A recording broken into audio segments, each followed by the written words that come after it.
The Miracle of Mindfulness. An Introduction to the Practice of Meditation. Author, Thich Nhat Hanh, The Essential Discipline. Yesterday, Alan came over to visit with his son, Joey. Joey has grown so quickly. He's already 7 years old and is fluent in French and English. He even uses a bit of slang he's picked up on the street. Raising children here is very different from the way we raise children at home. Here, parents believe that freedom is necessary for a child's development. During the 2 hours that Alan and I were talking, Alan had to keep a constant eye on Joey. Joey played, chattered away, and interrupted us, making it impossible to carry on a real conversation. I gave him several picture books for children, but he barely glanced at them before tossing them aside and interrupting our conversation again. He demands the constant attention of grown-ups. Later, Joey put on his jacket and went outside to play with a neighbor's child.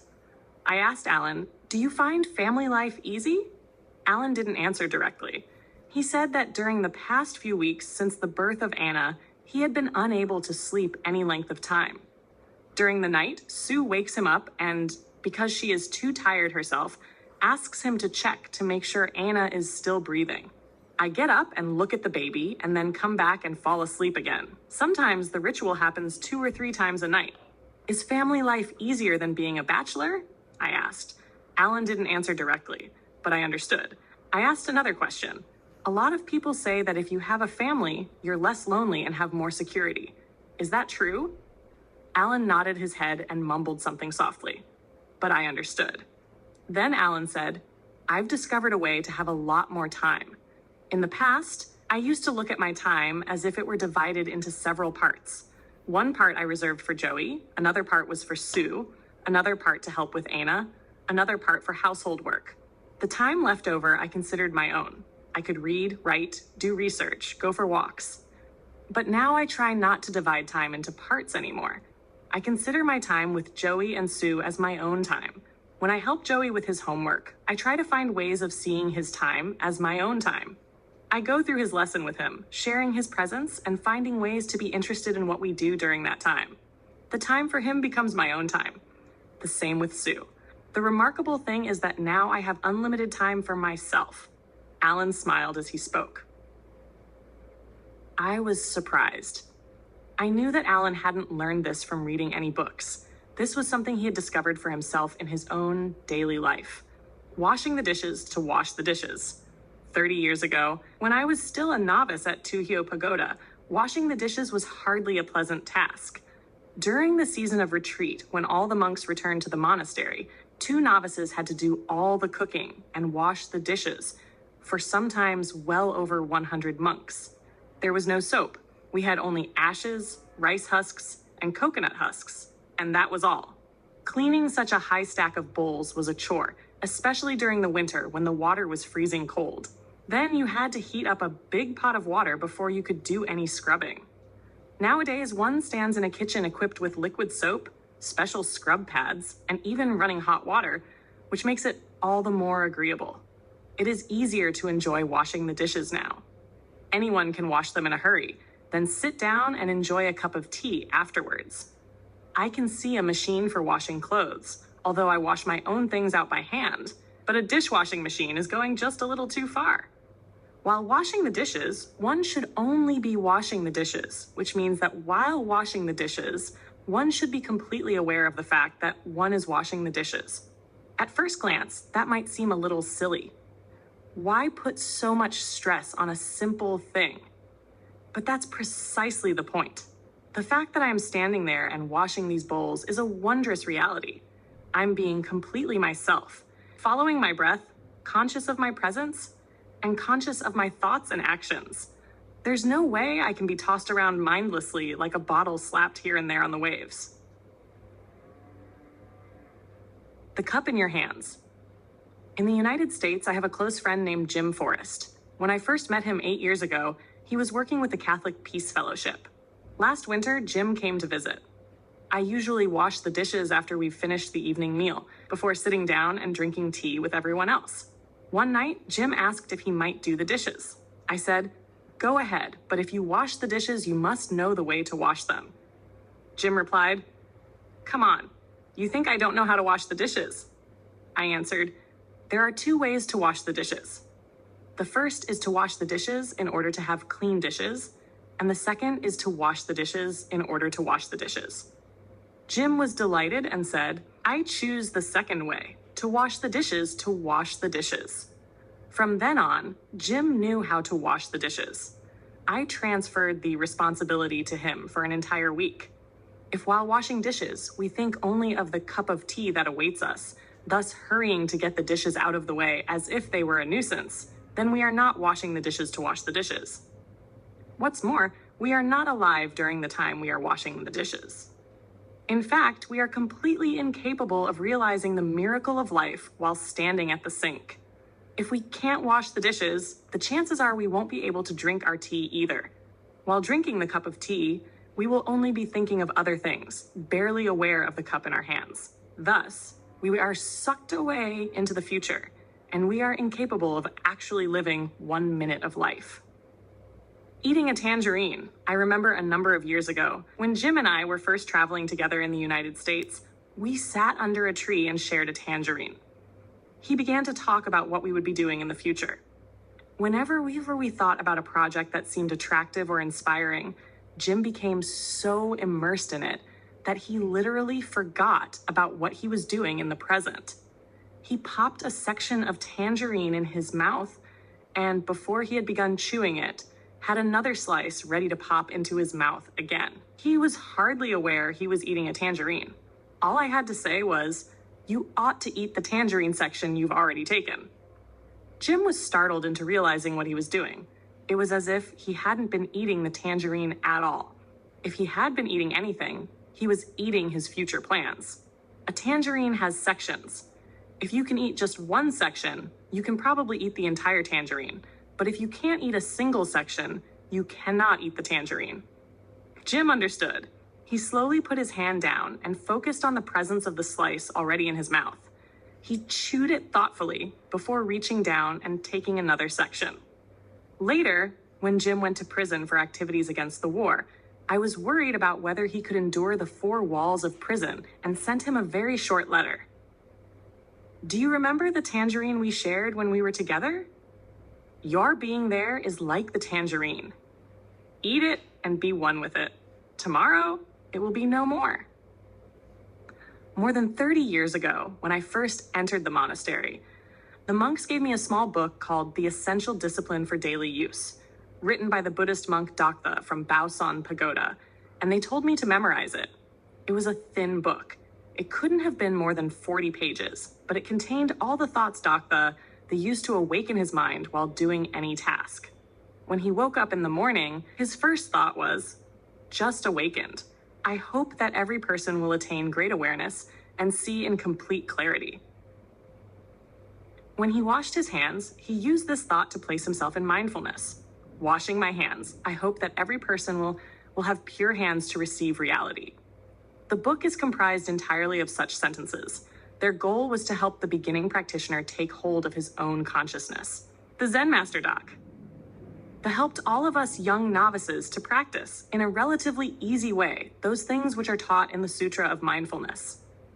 Each time you put on your robe, washed the dishes, went to the bathroom, folded your mat, carried buckets of water, or brushed your teeth, you could use one of the thoughts from the book in order to take hold of your own consciousness. The Sutra of Mindfulness says, when walking, the practitioner must be conscious that he is walking. When sitting, the practitioner must be conscious that he is sitting. When lying down, the practitioner must be conscious that he is lying down. No matter what position one's body is in, the practitioner must be conscious of that position. Practicing thus, the practitioner lives in direct and constant mindfulness of the body. The mindfulness of the Sutras, Buddha usually teaches that one should use one's breath in order to achieve concentration. The sutra which speaks about the use of your breath to maintain mindfulness is the Anapanasati Sutra. This sutra was translated and commentated on by a Vietnamese Zen master of Central Asian origin named Quang Thanh Hoi around the beginning of the 3rd century AD. Anapana means breath and sati means mindfulness. Thanh Hoi translated it as guarding the mind. The Anapanasati Sutra, that is the sutra on using one's breath to maintain mindfulness. The Sutra on Breath to Maintain Mindfulness is the 118th sutra in the Majjhima Nikaya collection of sutras, and it teaches 16 methods of using one's breath. The positions of one's body is not enough, however. We must be conscious of each breath, each movement, every thought and feeling, everything which has any relation to ourselves. But what is the purpose of the sutra's instruction? Where are we to find the time to practice such mindfulness? If you spend all day practicing mindfulness, how will there ever be enough time to do all the work that needs to be done to change and to build an alternative society? How does Alan manage to work, study Joey's lesson, take Anna's diapers to the laundromat, and practice mindfulness at the same time? The miracle is to walk on Earth. Alan said that since he's begun to consider Joey's and Sue's time as his own, he has unlimited time. But perhaps he has it only in principle, because there are doubtless times when Alan forgets to consider Joey's time as his own time while going over Joey's homework with him, and thus Alan may lose that time. Alan might hope for the time to pass quickly, or he may grow impatient because that time seems wasted to him, because it isn't his own time. And so if he really wants unlimited time, he will have to keep alive the realization that this is my time throughout the time he's studying with Joey. But during such times, one's mind is inevitably distracted by other thoughts. And so if one really wants to keep one's consciousness alive, from now on, I'll use the term mindfulness to refer to keeping one's consciousness alive to the present reality, then one must practice right now in one's daily life, not only during meditation sessions. When you are walking along a path leading into a village, you can practice mindfulness. Walking along a dirt path surrounded by patches of green grass, if you practice mindfulness, you will experience that path, the path leading into the village. You practice by keeping this one thought alive. I'm walking along the path leading into the village. Whether it's sunny or rainy, whether the path is dry or wet, you keep that one thought, but not just repeating it like a machine, over and over again. Machine thinking is the opposite of mindfulness. If we're really engaged in mindfulness while walking along the path to the village, then we will consider the act of each step we take as an infinite wonder, and a joy will open our hearts like a flower, enabling us to enter the world of reality. I like to walk alone on country paths, rice plants, and wild grasses on both sides, putting each foot down on the earth in mindfulness, knowing that I walk on the wondrous earth. In such moments, existence is a miraculous and mysterious reality. People usually consider walking on water or in thin air a miracle, but I think the real miracle is not to walk either on water or in thin air, but to walk on earth. Every day we are engaged in a miracle which we don't even recognize. A blue sky, white clouds, green leaves, the black, curious eyes of a child, our own two eyes. All is a miracle. Sitting Zen Master Dako. This says that when sitting in meditation, one should sit upright, giving birth to this thought. Sitting here is like sitting on the Bodhi spot. The Bodhi spot is where Lord Buddha sat when he obtained enlightenment. If any person can become a Buddha, and the Buddhas are all those countless persons who have obtained enlightenment, then many have sat on the very spot I sit on now. Sitting on the same spot as a Buddha gives rise to happiness, and sitting in mindfulness means itself to have become a Buddha. The poet Nguyen Kong Tru experienced the same thing when he sat down on a certain spot and suddenly saw how others had sat on the same spot countless ages ago, and how in ages to come, others will come to sit there. On the same spot, one sit today, others came, in ages past, to sit. 1,000 years, still others will come. Who is the singer? And who the listener? That spot and the minutes he spent there became a link in eternal reality. But active, concerned people don't have time to spend leisurely walking along paths of green grass and sitting beneath trees. One must prepare projects, consult with the neighbors, try to resolve a million difficulties. There is hard work to do. One must deal with every kind of hardship, every moment keeping one's attention focused on the work. Alert, ready to handle the situation ably and intelligently. You might well ask, then how are we to practice mindfulness? My answer is, keep your attention focused on the work. Be alert and ready to handle ably and intelligently any situation which may arise. This is mindfulness. There is no reason why mindfulness should be different from focusing all one's attention on one's work, to be alert and to be using one's best judgment during the moment one is consulting, resolving, and dealing with whatever arises. A calm heart and self-control are necessary if one is to obtain good results. Anyone can see that. If we are not in control of ourselves, but instead let our impatience or anger interfere, then our work is no longer of any value. Mindfulness is the miracle by which we master and restore ourselves. Consider, for example, a magician who cuts his body into many parts and places each part in a different region. Hands in the south, arms in the east, legs in the north, and then by some miraculous power lets forth a cry which reassembles whole every part of his body. Mindfulness is like that. It is the miracle which can call back in a flash our dispersed mind and restore it to wholeness so that we can live each minute of life. Taking hold of one's breath. Thus, mindfulness is at the same time a means and an end, the seed and the fruit. When we practice mindfulness in order to build up concentration, mindfulness is a seed. But mindfulness itself is the life of awareness. The presence of mindfulness means the presence of life, and therefore mindfulness is also the fruit. Mindfulness frees us of forgetfulness and dispersion and makes it possible to live fully each minute of life. Mindfulness enables us to live. Why you should know how to breathe to maintain mindfulness, as breathing is a natural and extremely effective tool which can prevent dispersion. Breath is the bridge which connects life to consciousness, which unites your body to your thoughts. Whenever your mind becomes scattered, use your breath as the means to take hold of your mind again. Breathe in lightly a fairly long breath, conscious of the fact that you are inhaling a deep breath. Now breathe out all the breath in your lungs, remaining conscious the whole time of the exhalation. The Sutra of Mindfulness teaches the method to take hold of one's breath in the following manner. Be ever mindful you breathe in and mindful you breathe out. Breathing in a long breath, I am breathing in a long breath. Breathing out a long breath, I am breathing out a long breath. Breathing in a short breath, I am breathing in a short breath.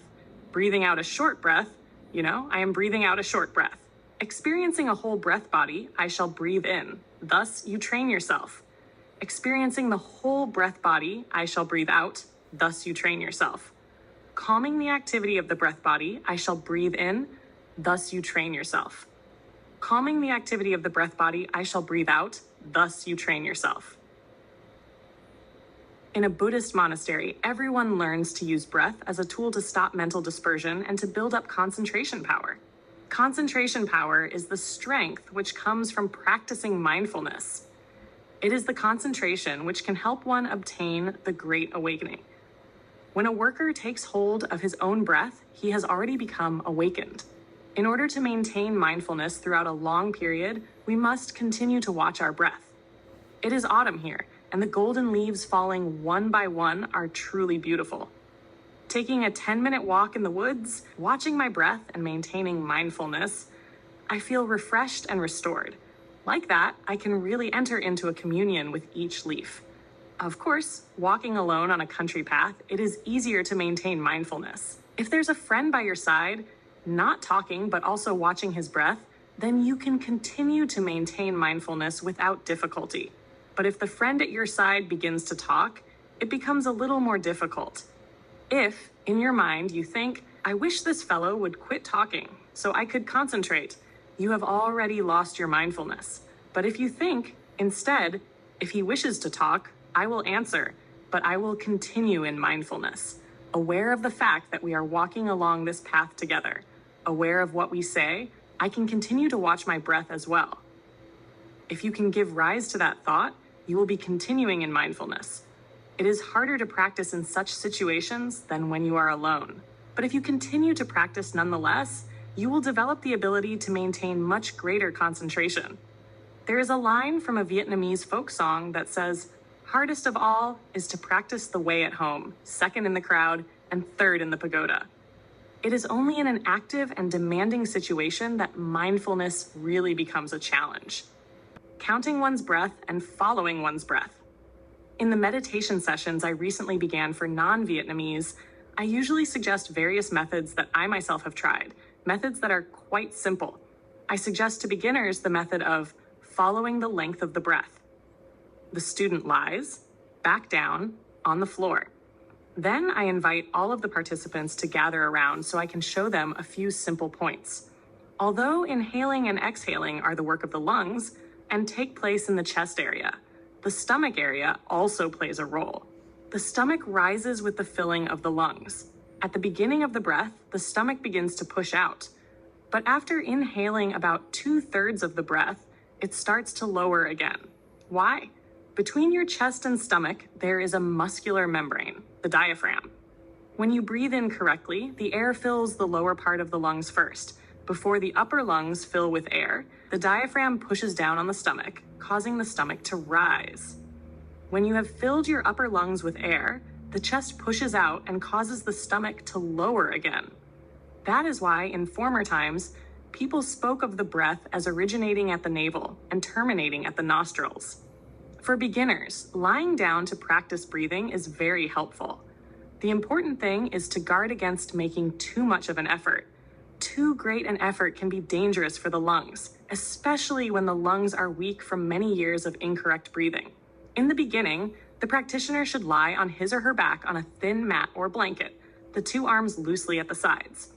Don't prop your head on a pillow. Focus your attention on your exhalation and watch how long it is. Measure it slowly by counting in your mind. 1, 2, 3. After several times, you will know the length of your breath. Perhaps it is 5. Now try to extend the exhalation for one more count, or 2, so that the exhalation's length becomes 6 or 7. Begin to exhale counting from 1 to 5.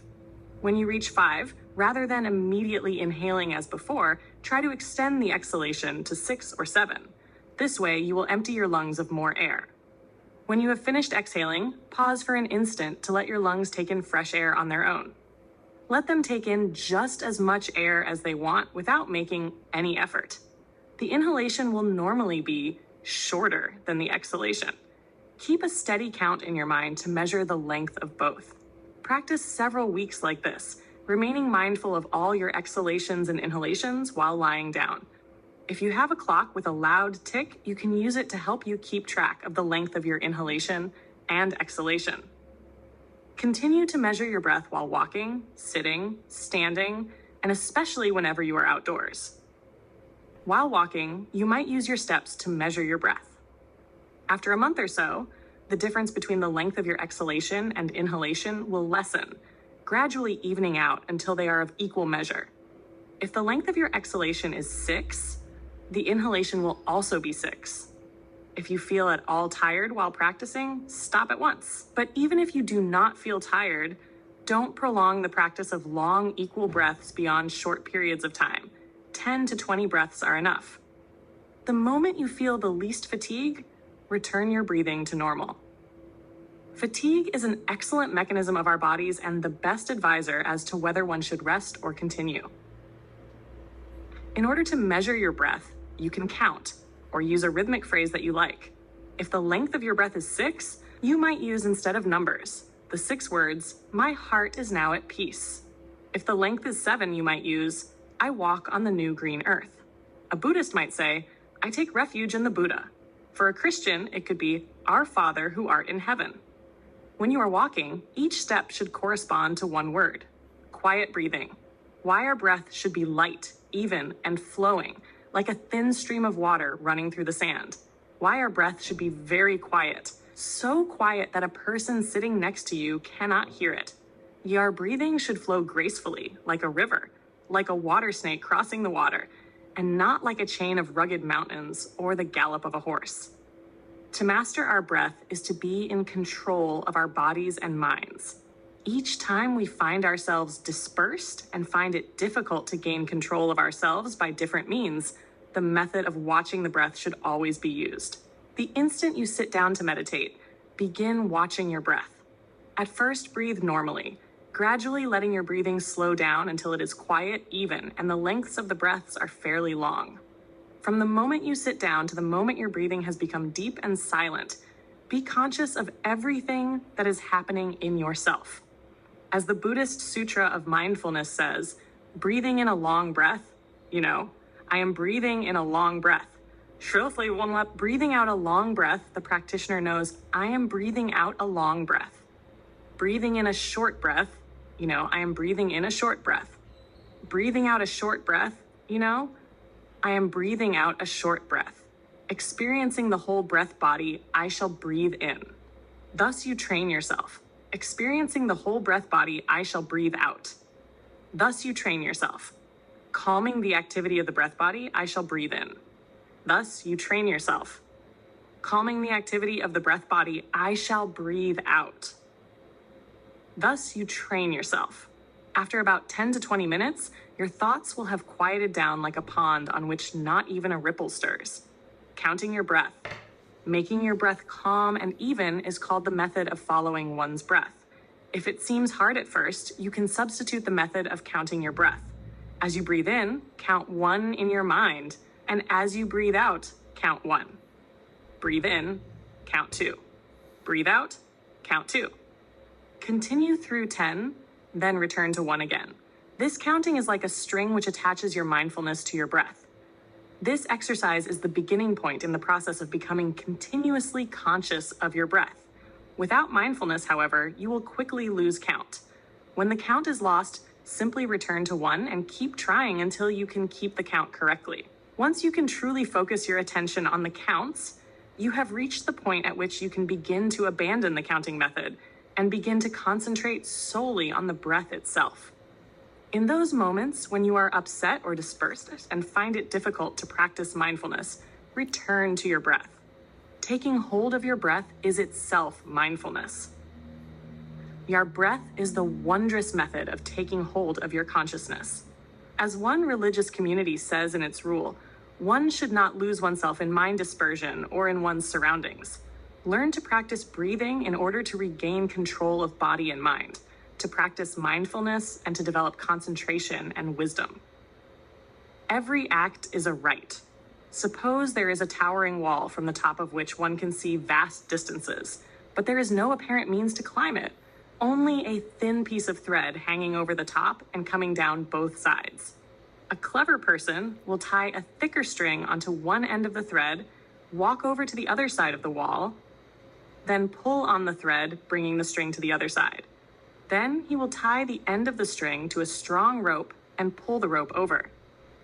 When the rope has reached the bottom of one side and is secured on the other side, the wall can be easily scaled. Our breath is such a fragile piece of thread, but once we know how to use it, it can become a wondrous tool to help us surmount situations which would otherwise seem hopeless.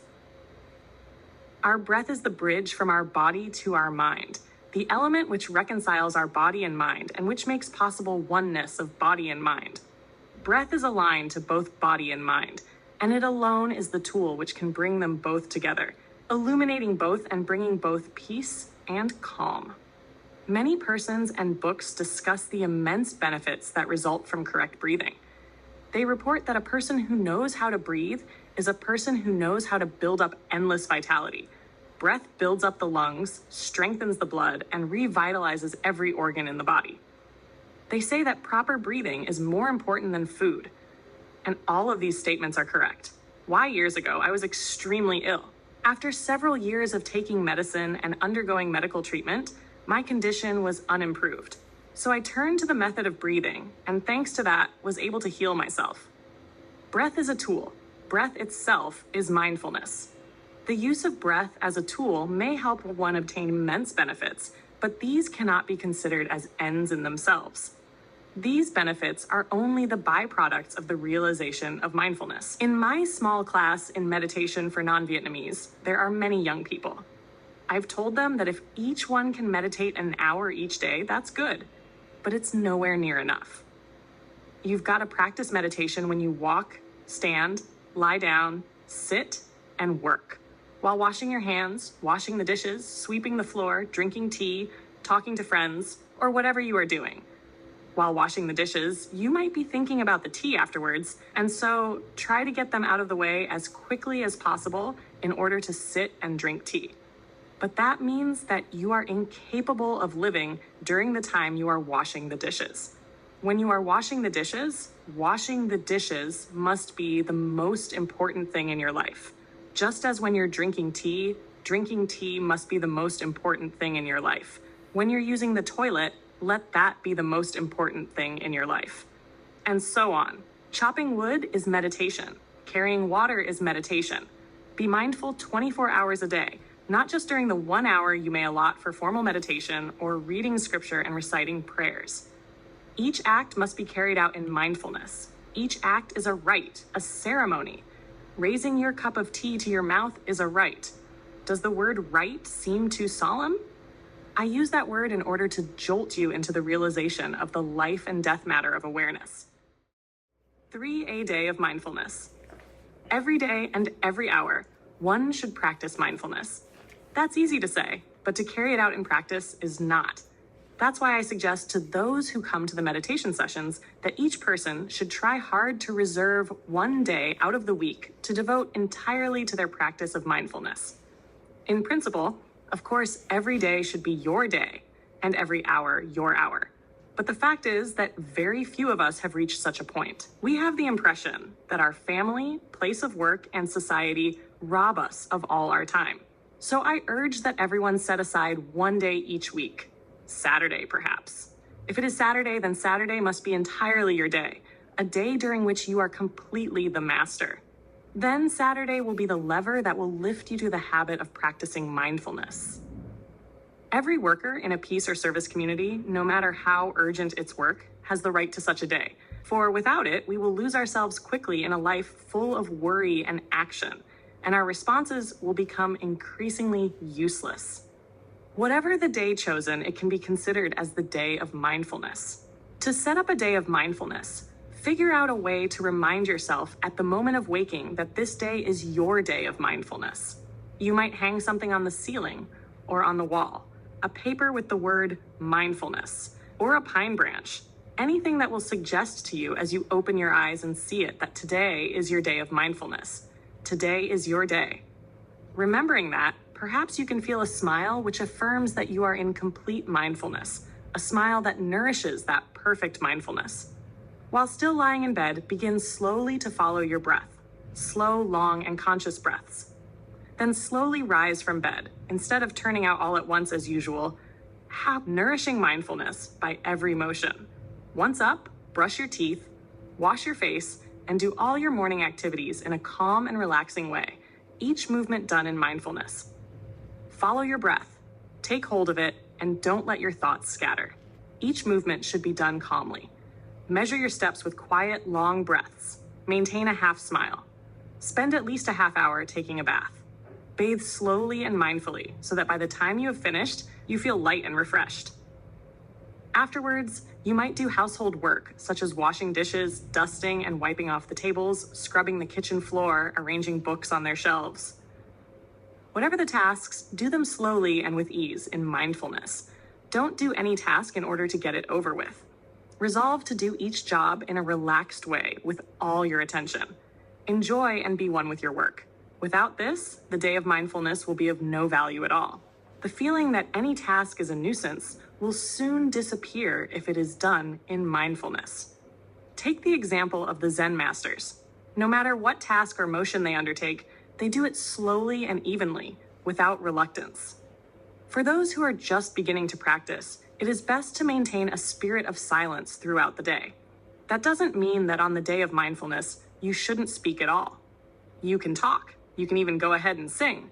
But if you talk or sing, do it in complete mindfulness of what you are saying or singing, and keep talking and singing to a minimum. Naturally, it is possible to sing and practice mindfulness at the same time, just as long as one is conscious of the fact that one is singing and aware of what one is singing. But be warned that it is much easier when singing or talking to stray from mindfulness if your meditation strength is still weak. At lunchtime, prepare a meal for yourself. Cook the meal and wash the dishes in mindfulness.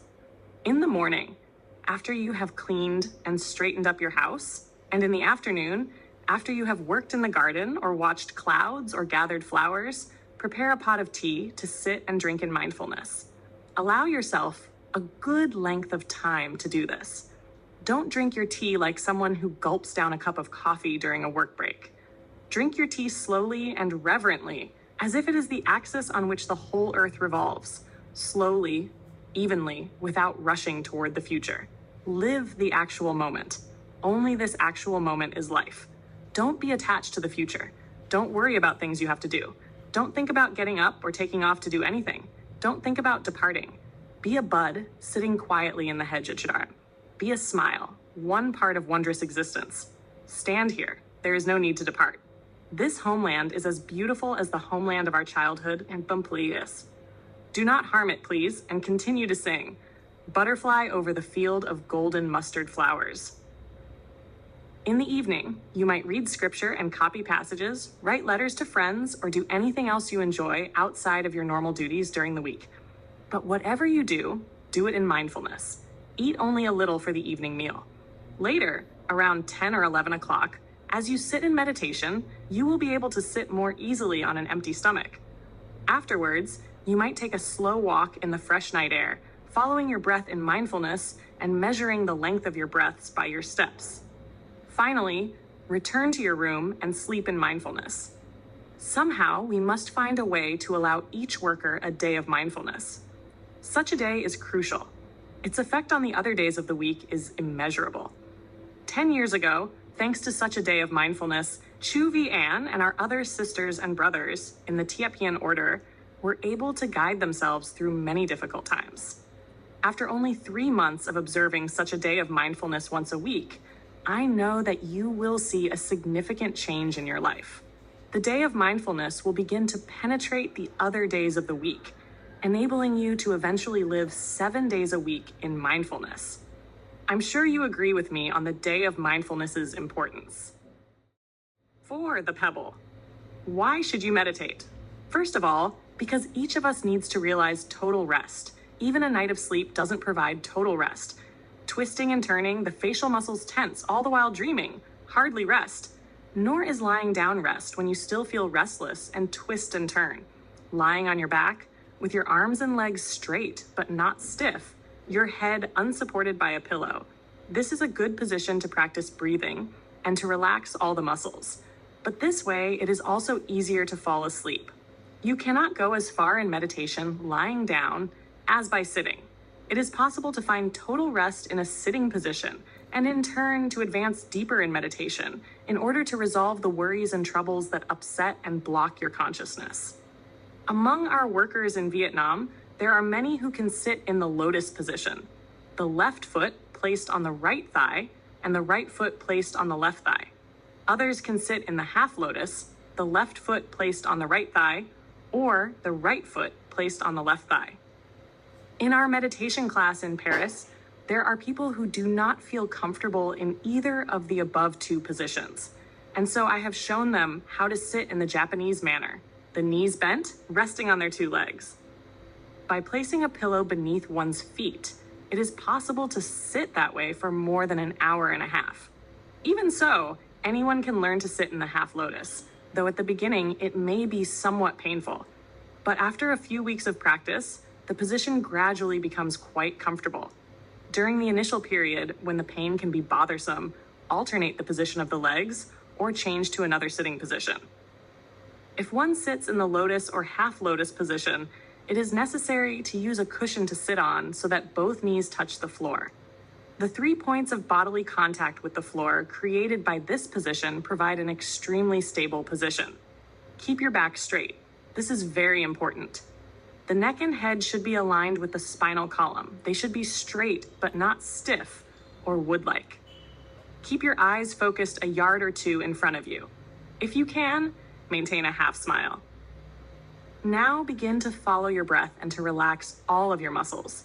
Concentrate on keeping your spinal column straight and on following your breath. As for everything else, let it go. Let go of everything. If you want to relax the worry, tightened muscles in your face, let the half smile come to your face. As the half smile appears, all the facial muscles begin to relax. The longer the half smile is maintained, the better. It is the same smile you see on the face of the Buddha. Place your left hand, palm side up, in your right palm. Let all the muscles in your hands, fingers, arms, and legs relax. Let go of everything. Be like the water plants which flow with the current, while beneath the surface of the water, the riverbed remains motionless. Hold on to nothing but your breath and the half smile. For beginners, it is better to sit no longer than 20 or 30 minutes. During that time, you can readily obtain total rest. The technique for obtaining this rest lies in two things: watching and letting go. Watching your breath and letting go of everything else. Release every muscle in your body. After about 15 minutes or so, it is possible to reach a deep quiet filled with inner peace and joy. Maintain this quiet and peace.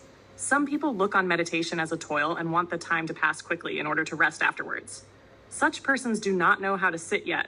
If you sit correctly, it is possible to find total relaxation and peace right in the position of sitting. Often it helps to meditate on the image of a pebble thrown into a river. How is one helped by the image of the pebble? Sit down in whatever position suits you best. The half lotus or lotus, back straight, the half smile on your face. Breathe slowly and deeply, following each breath, becoming one with the breath. Then let go of everything. Imagine yourself as a pebble which has been thrown into a river. The pebble sinks through the water effortlessly. Detached from everything, it falls by the shortest distance possible, finally reaching the bottom, the point of perfect rest. You are like a pebble which has let itself fall into the river, letting go of everything. At the center of your being is your breath. I don't need to know the length of time it takes before reaching the point of complete rest on the bed of fine sand beneath the water. When you feel yourself resting like a pebble which has reached the riverbed, that is the point when you begin to find your own rest. You are no longer pushed or pulled by anything. If you cannot find joy and peace in these very moments of sitting, then the future itself will only flow by as a river flows by. You will not be able to hold it back. You will be incapable of living the future when it has become the present. Joy and peace are the joy and peace possible in this very hour of sitting. If you cannot find it here, you won't find it anywhere. Don't chase after your thoughts as a shadow follows its object. Don't run after your thoughts. Find joy and peace in this very moment. This is your own time. This spot where you sit is your own spot. It is on this very spot and in this very moment that you can become enlightened. You don't have to sit beneath a special tree in a distant land. Practice like this for a few months, and you will begin to know a profound and renewing delight. The ease of sitting depends on whether you practice mindfulness a little or a lot each day, and it depends on whether or not you sit regularly. Whenever possible, join with friends or relatives and organize an hour of sitting each night, say from 10 to 11. Whoever wishes could come to sit for a half hour or even an entire hour. Mindfulness of the mind. Someone might well ask, is relaxation then the only goal of meditation? In fact, the goal of meditation goes much deeper than that. While relaxation is the necessary point of departure, once one has realized relaxation, it is possible to realize a tranquil heart and clear mind. To realize a tranquil heart and clear mind is to have gone far along the path of meditation. Of course, to take hold of our minds and calm our thoughts, we must also practice mindfulness of our feelings and perceptions. To take hold of your mind, you must practice mindfulness of the mind.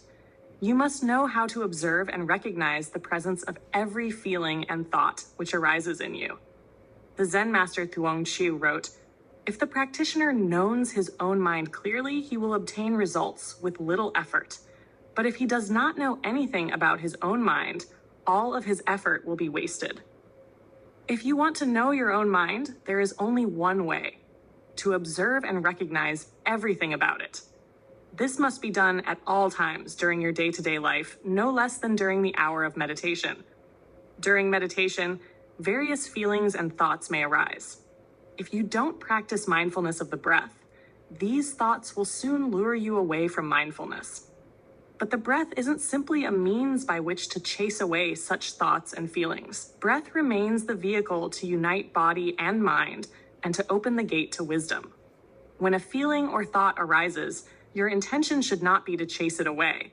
Even if by continuing to concentrate on the breath, the feeling or thought passes naturally from the mind. The intention isn't to chase it away, hate it, worry about it, or be frightened by it. So what exactly should you be doing concerning such thoughts and feelings? Simply acknowledge their presence. For example, when a feeling of sadness arises, immediately recognize it. A feeling of sadness has just arisen in me. If the feeling of sadness continues, continue to recognize a feeling of sadness is still in me. If there is a thought like, it's late, but the neighbors are surely making a lot of noise, recognize that the thought has arisen. If the thought continues to exist, continue to recognize it. If a different feeling or thought arises, recognize it in the same manner. The essential thing is not to let any feeling or thought arise without recognizing it in mindfulness, like a palace guard who is aware of every face that passes through the front corridor. If there are no feelings or thoughts present, then recognize that there are no feelings or thoughts present. Practicing like this is to become mindful of your feelings and thoughts. You will soon arrive at taking hold of your mind. One can join the method of mindfulness of the breath with the mindfulness of feelings and thoughts. The guard, or the monkey's shadow. While practicing mindfulness, don't be dominated by the distinction between good and evil, thus creating a battle within oneself. Whenever a wholesome thought arises, acknowledge it. A wholesome thought has just arisen. And if an unwholesome thought arises, acknowledge it as well. An unwholesome thought has just arisen. Don't dwell on it or try to get rid of it, however much you don't like it. To acknowledge it is enough. If you have departed, then you must know that you have departed. And if you are still there, know that you are still there. Once you have reached such an awareness, there will be nothing you need fear anymore. When I mentioned the guard at the Emperor's Gate, perhaps you imagined a front corridor with 2 doors, one entrance and one exit, with your mind as the guard. Whatever feeling or thought enters, you are aware of its entrance. And when it leaves, you are aware of its exit. But the image has a shortcoming. It suggests that those who enter and exit the corridor are different from the guard. In fact, our thoughts and feelings are us. They are a part of ourselves. There is a temptation to look upon them, or at least some of them, as an enemy force which is trying to disturb the concentration and understanding of your mind. But, in fact, when we are angry, we ourselves are anger. When we are happy, we ourselves are happiness. When we have certain thoughts, we are those thoughts. We are both the guard and the visitor at the same time. We are both the mind and the observer of the mind. Therefore, chasing away or dwelling on any thought isn't the important thing.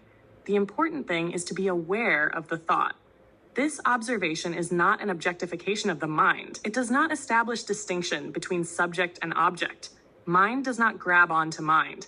Mind does not push mind away. Mind can only observe itself. This observation isn't an observation of some object outside and independent of the observer. Remember the koan of the Zen Master Bach, and who asked, "What is the sound of one hand clapping?" Or take the example of the taste the tongue experiences. What separates taste and taste bud? The mind experiences itself directly within itself.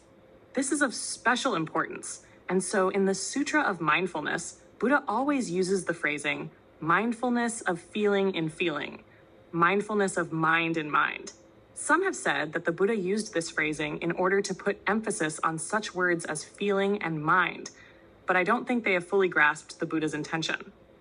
Mindfulness of feeling in feeling is mindfulness of feeling directly while experiencing feeling, and certainly not contemplation of some image of feeling which one creates to give feeling some objective, separate existence of its own outside of oneself.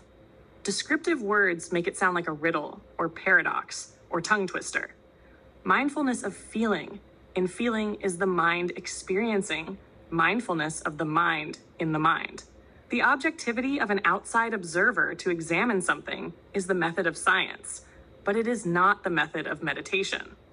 Thus, the image of the guard and the visitor fails to illustrate adequately the mindful observation of mind. The mind is like a monkey swinging from branch to branch through a forest, says the sutra. In order not to lose sight of the monkey by some sudden movement, we must watch the monkey constantly and even to be one with it. Mind contemplating mind is like an object and its shadow. The object cannot shake the shadow off. The two are one. Wherever the mind goes, it still lies in the harness of the mind. The sutra sometimes uses the expression bind the monkey to refer to taking hold of the mind. But the monkey image is only a means of expression. Once the mind is directly and continually aware of itself, it is no longer like a monkey. There are not two minds, one which swings from branch to branch and another which follows after to bind it with a piece of rope. The person who practices meditation usually hopes to see into his or her own nature in order to obtain awakening. But if you are just beginning, don't wait to see into your own nature. Better yet, don't wait for anything. Especially don't wait to see the Buddha or any version of ultimate reality while you're sitting. In the first 6 months, try only to build up your power of concentration, to create an inner calmness and serene joy. You will shake off anxiety, enjoy total rest, and quiet your mind. You will be refreshed and gain a broader, clearer view of things, and deepen and strengthen the love in yourself, and you will be able to respond more helpfully to all around you. Sitting in meditation is nourishment for your spirit and nourishment for your body as well. Through sitting, our bodies obtain harmony, feel lighter, and are more at peace. The path from the observation of your mind to seeing into your own nature won't be too rough. Once you are able to quiet your mind, once your feelings and thoughts no longer disturb you, at that point, your mind will begin to dwell in mind. Our mind will take hold of mind in a direct and wondrous way, which no longer differentiates between subject and object. Drinking a cup of tea, the seeming distinction between the one who drinks and the tea being drunk evaporates. Drinking a cup of tea becomes a direct and wondrous experience in which the distinction between subject and object no longer exists. Dispersed mind is also mind, just as waves rippling in water are also water. When mind has taken hold of mind, diluted mind becomes true mind. True mind is our real self, is the Buddha. The pure oneness which cannot be cut up by the illusory divisions of separate selves created by concepts and language. But I don't want to say a lot about this. 5. One is all is one, the 5 aggregates. Let me devote a few lines here to talk about the methods you might use in order to arrive at liberation from narrow views and to obtain fearlessness and great compassion. These are the contemplations on interdependence, impermanency, and compassion. While you sit in meditation after having taken hold of your mind, you can direct your concentration to contemplate on the interdependent nature of certain objects. This meditation is not a discursive reflection on a philosophy of interdependence. It is a penetration of mind into mind itself, using one's concentrative power to reveal the real nature of the object being contemplated. Recall a simple and ancient truth. The subject of knowledge cannot exist independently from the object of knowledge. To see is to see something. To hear is to hear something. To be angry is to be angry over something. Hope is hope for something. Thinking is thinking about something. When the object of knowledge, the something, is not present, there can be no subject of knowledge. The practitioner meditates on mind, and by so doing is able to see the interdependence of the subject of knowledge and the object of knowledge. When we practice mindfulness of breath, then the knowledge of breath is mind. When we practice mindfulness of the body, then the knowledge of body is mind. When we practice mindfulness of objects outside ourselves, then the knowledge of these objects is also mind. Therefore, the contemplation of the nature of interdependence of all objects is also the contemplation of the mind. Every object of the mind is itself mind. In Buddhism, we call the objects of mind the dharmas. Dharmas are usually grouped into 5 categories: their existence. 1, bodily and physical forms. 2, feelings. 3, perceptions. 4, mental functionings. 5, consciousness. These 5 categories are called the 5 aggregates. The 5th category, consciousness, however, contains all the other categories and is the basis of contemplation. On interdependence is a deep looking into all dharmas in order to pierce through to their real nature, in order to see them as part of the great body of reality, and in order to see that the great body of reality is indivisible. It cannot be cut into pieces with separate existences of their own. The first object of contemplation is our own person, the assembly of the 5 aggregates in ourselves. You contemplate right here and now on the 5 aggregates which make up yourself. You are conscious of the presence of bodily form, feeling, perception, mental functionings, and consciousness. Why you observe these objects until you see that each of them has intimate connection with the world outside yourself. If the world did not exist, then the assembly of the 5 aggregates could not exist either. Consider the example of a table. The table's existence is possible due to the existence of things which we might call the non-table world. The forest where the wood grew and was cut, the carpenter, the iron ore which became the nails and screws, and countless other things which have relation to the table, the parents and ancestors of the carpenter, the sun and rain, which made it possible for the trees to grow. If you grasp the table's reality, then you see that in the table itself are present all those things which we normally think of as the non-table world. If you took away any of those non-table elements and returned them to their sources, the nails back to the iron ore, the wood to the forest, the carpenter to his parents, the table would no longer exist. A person who looks at the table and can see the universe is a person who can see the way. You meditate on the assembly of the 5 aggregates in yourself in the same manner. You meditate on them until you are able to see the presence of the reality of oneness in your own self and can see that your own life and the life of the universe are one. If the 5 aggregates return to their sources, the self no longer exists. Each second, the world nourishes the 5 aggregates. The self is no different from the assembly of the 5 aggregates themselves. The assembly of the 5 aggregates plays, as well, a crucial role in the formation, creation, and destruction of all things in the universe. Liberation from suffering. People normally cut reality into compartments, and so are unable to see the interdependence of all phenomena. To see one in all and all in one is to break through the great barrier which narrows one's perception of reality, a barrier which Buddhism calls the attachment to the false view of self. Attachment to the false view of self means belief in the presence of unchanging entities which exist on their own. To break through this false view is to be liberated from every sort of fear, pain, and anxiety. When the Bodhisattva Quan the Am, who has been such a source of inspiration of peace workers in Vietnam, saw into the reality of the 5 aggregates giving rise to emptiness of self, she was liberated from every suffering, pain, doubt, and anger. The same would apply to everyone. If we contemplate the 5 aggregates in a stubborn and diligent way, we too will be liberated from suffering, fear, and dread. We have to strip away all the barriers in order to live as part of the universal life. A person isn't some private entity traveling unaffected through time and space, as if sealed off from the rest of the world by a thick shell. Living for 100 or for 100,000 lives sealed off like that not only isn't living, but it isn't possible. In our lives are present a multitude of phenomena, just as we ourselves are present in many different phenomena. We are life, and life is limitless. Perhaps one can say that we are only alive when we live the life of the world, and so live the sufferings and joys of others. The suffering of others is our own suffering, and the happiness of others is our own happiness. If our lives have no limits, the assembly of the 5 aggregates which makes up ourself also has no limits. The impermanent character of the universe, the successes and failures of life can no longer manipulate us. Having seen the reality of interdependence and entered deeply into its reality, nothing can oppress you any longer. Why you are liberated?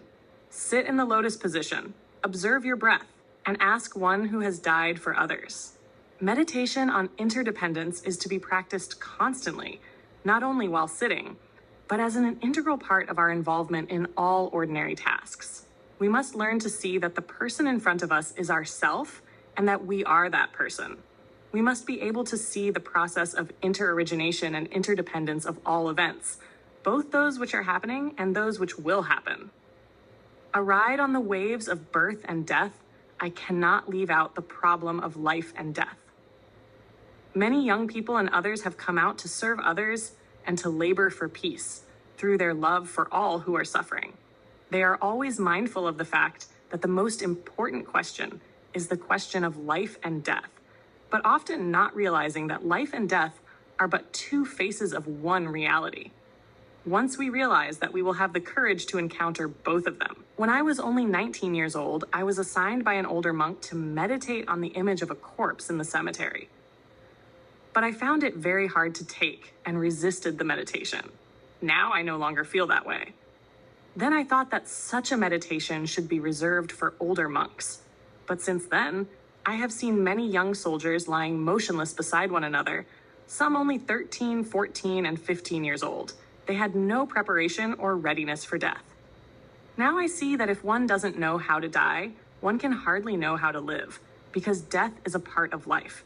Just 2 days ago, Moby told me that she thought at 20, one was old enough to meditate on the corpse. She has only turned 21 herself. We must look death in the face, recognize and accept it, just as we look at and accept life. The Buddhist Sutra on Mindfulness speaks about the meditation on the corpse. Meditate on the decomposition of the body, how the body bloats and turns violet, how it is eaten by worms until only bits of blood and flesh still cling to the bones. Meditate up to the point where only white bones remain, which in turn are slowly worn away and turn into dust. Meditate like that, knowing that your own body will undergo the same process.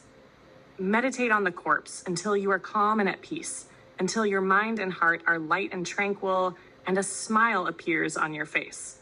Thus, by overcoming revulsion and fear, life will be seen as infinitely precious, every second of it worth living. And it is not just our own lives that are recognized as precious, but the lives of every other person, every other being, every other reality. We can no longer be deluded by the notion that the destruction of others' lives is necessary for our own survival. We see that life and death are but two faces of life, and that without both, life is not possible, just as two sides of a coin are needed for the coin to exist. Only now is it possible to rise above birth and death, and to know how to live and how to die. The sutra says that the bodhisattvas who have seen into the reality of interdependence have broken through all narrow views and have been able to enter birth and death as a person takes a ride in a small boat without being submerged or drowned by the waves of birth and death. Some people have said that if you look at reality with the eyes of a Buddhist, you become pessimistic.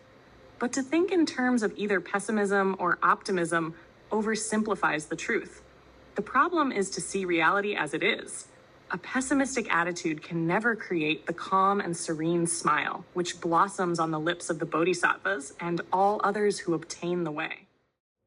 6. The almond tree in your front yard. We've spoken about the contemplation on interdependence. Of course, all the methods in the search for truth should be looked on as means rather than as ends in themselves or as absolute truth.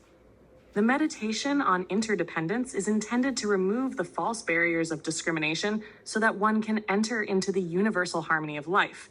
It is not intended to produce a philosophical system, a philosophy of interdependence. Hermann Hesse, in his novel Siddhartha, did not yet see this, and so his Siddhartha speaks about the philosophy of interdependence in words which strike us as somewhat naive. The author offers us a picture of interdependence in which everything is interrelated, a system in which no fault can be found. Everything must fit into the foolproof system of mutual dependence, a system in which one cannot consider the problem of liberation in this world. According to an insight of our tradition, reality has three natures: imagination, interdependence, and the nature of ultimate perfection. One first considers interdependence. Because of forgetfulness and prejudices, we generally cloak reality with a veil of false views and opinions.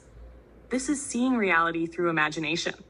Imagination is an illusion of reality, which conceives of reality as an assembly of small pieces of separate entities and selves.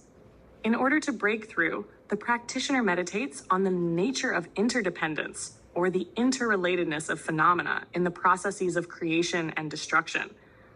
The consideration is a way of contemplation, not the basis of a philosophic doctrine. If one clings merely to a system of concepts, one only becomes stuck. The meditation on interdependence is to help one penetrate reality in order to be one with it, not to become caught up in philosophical opinion or meditation methods. The raft is used to cross the river.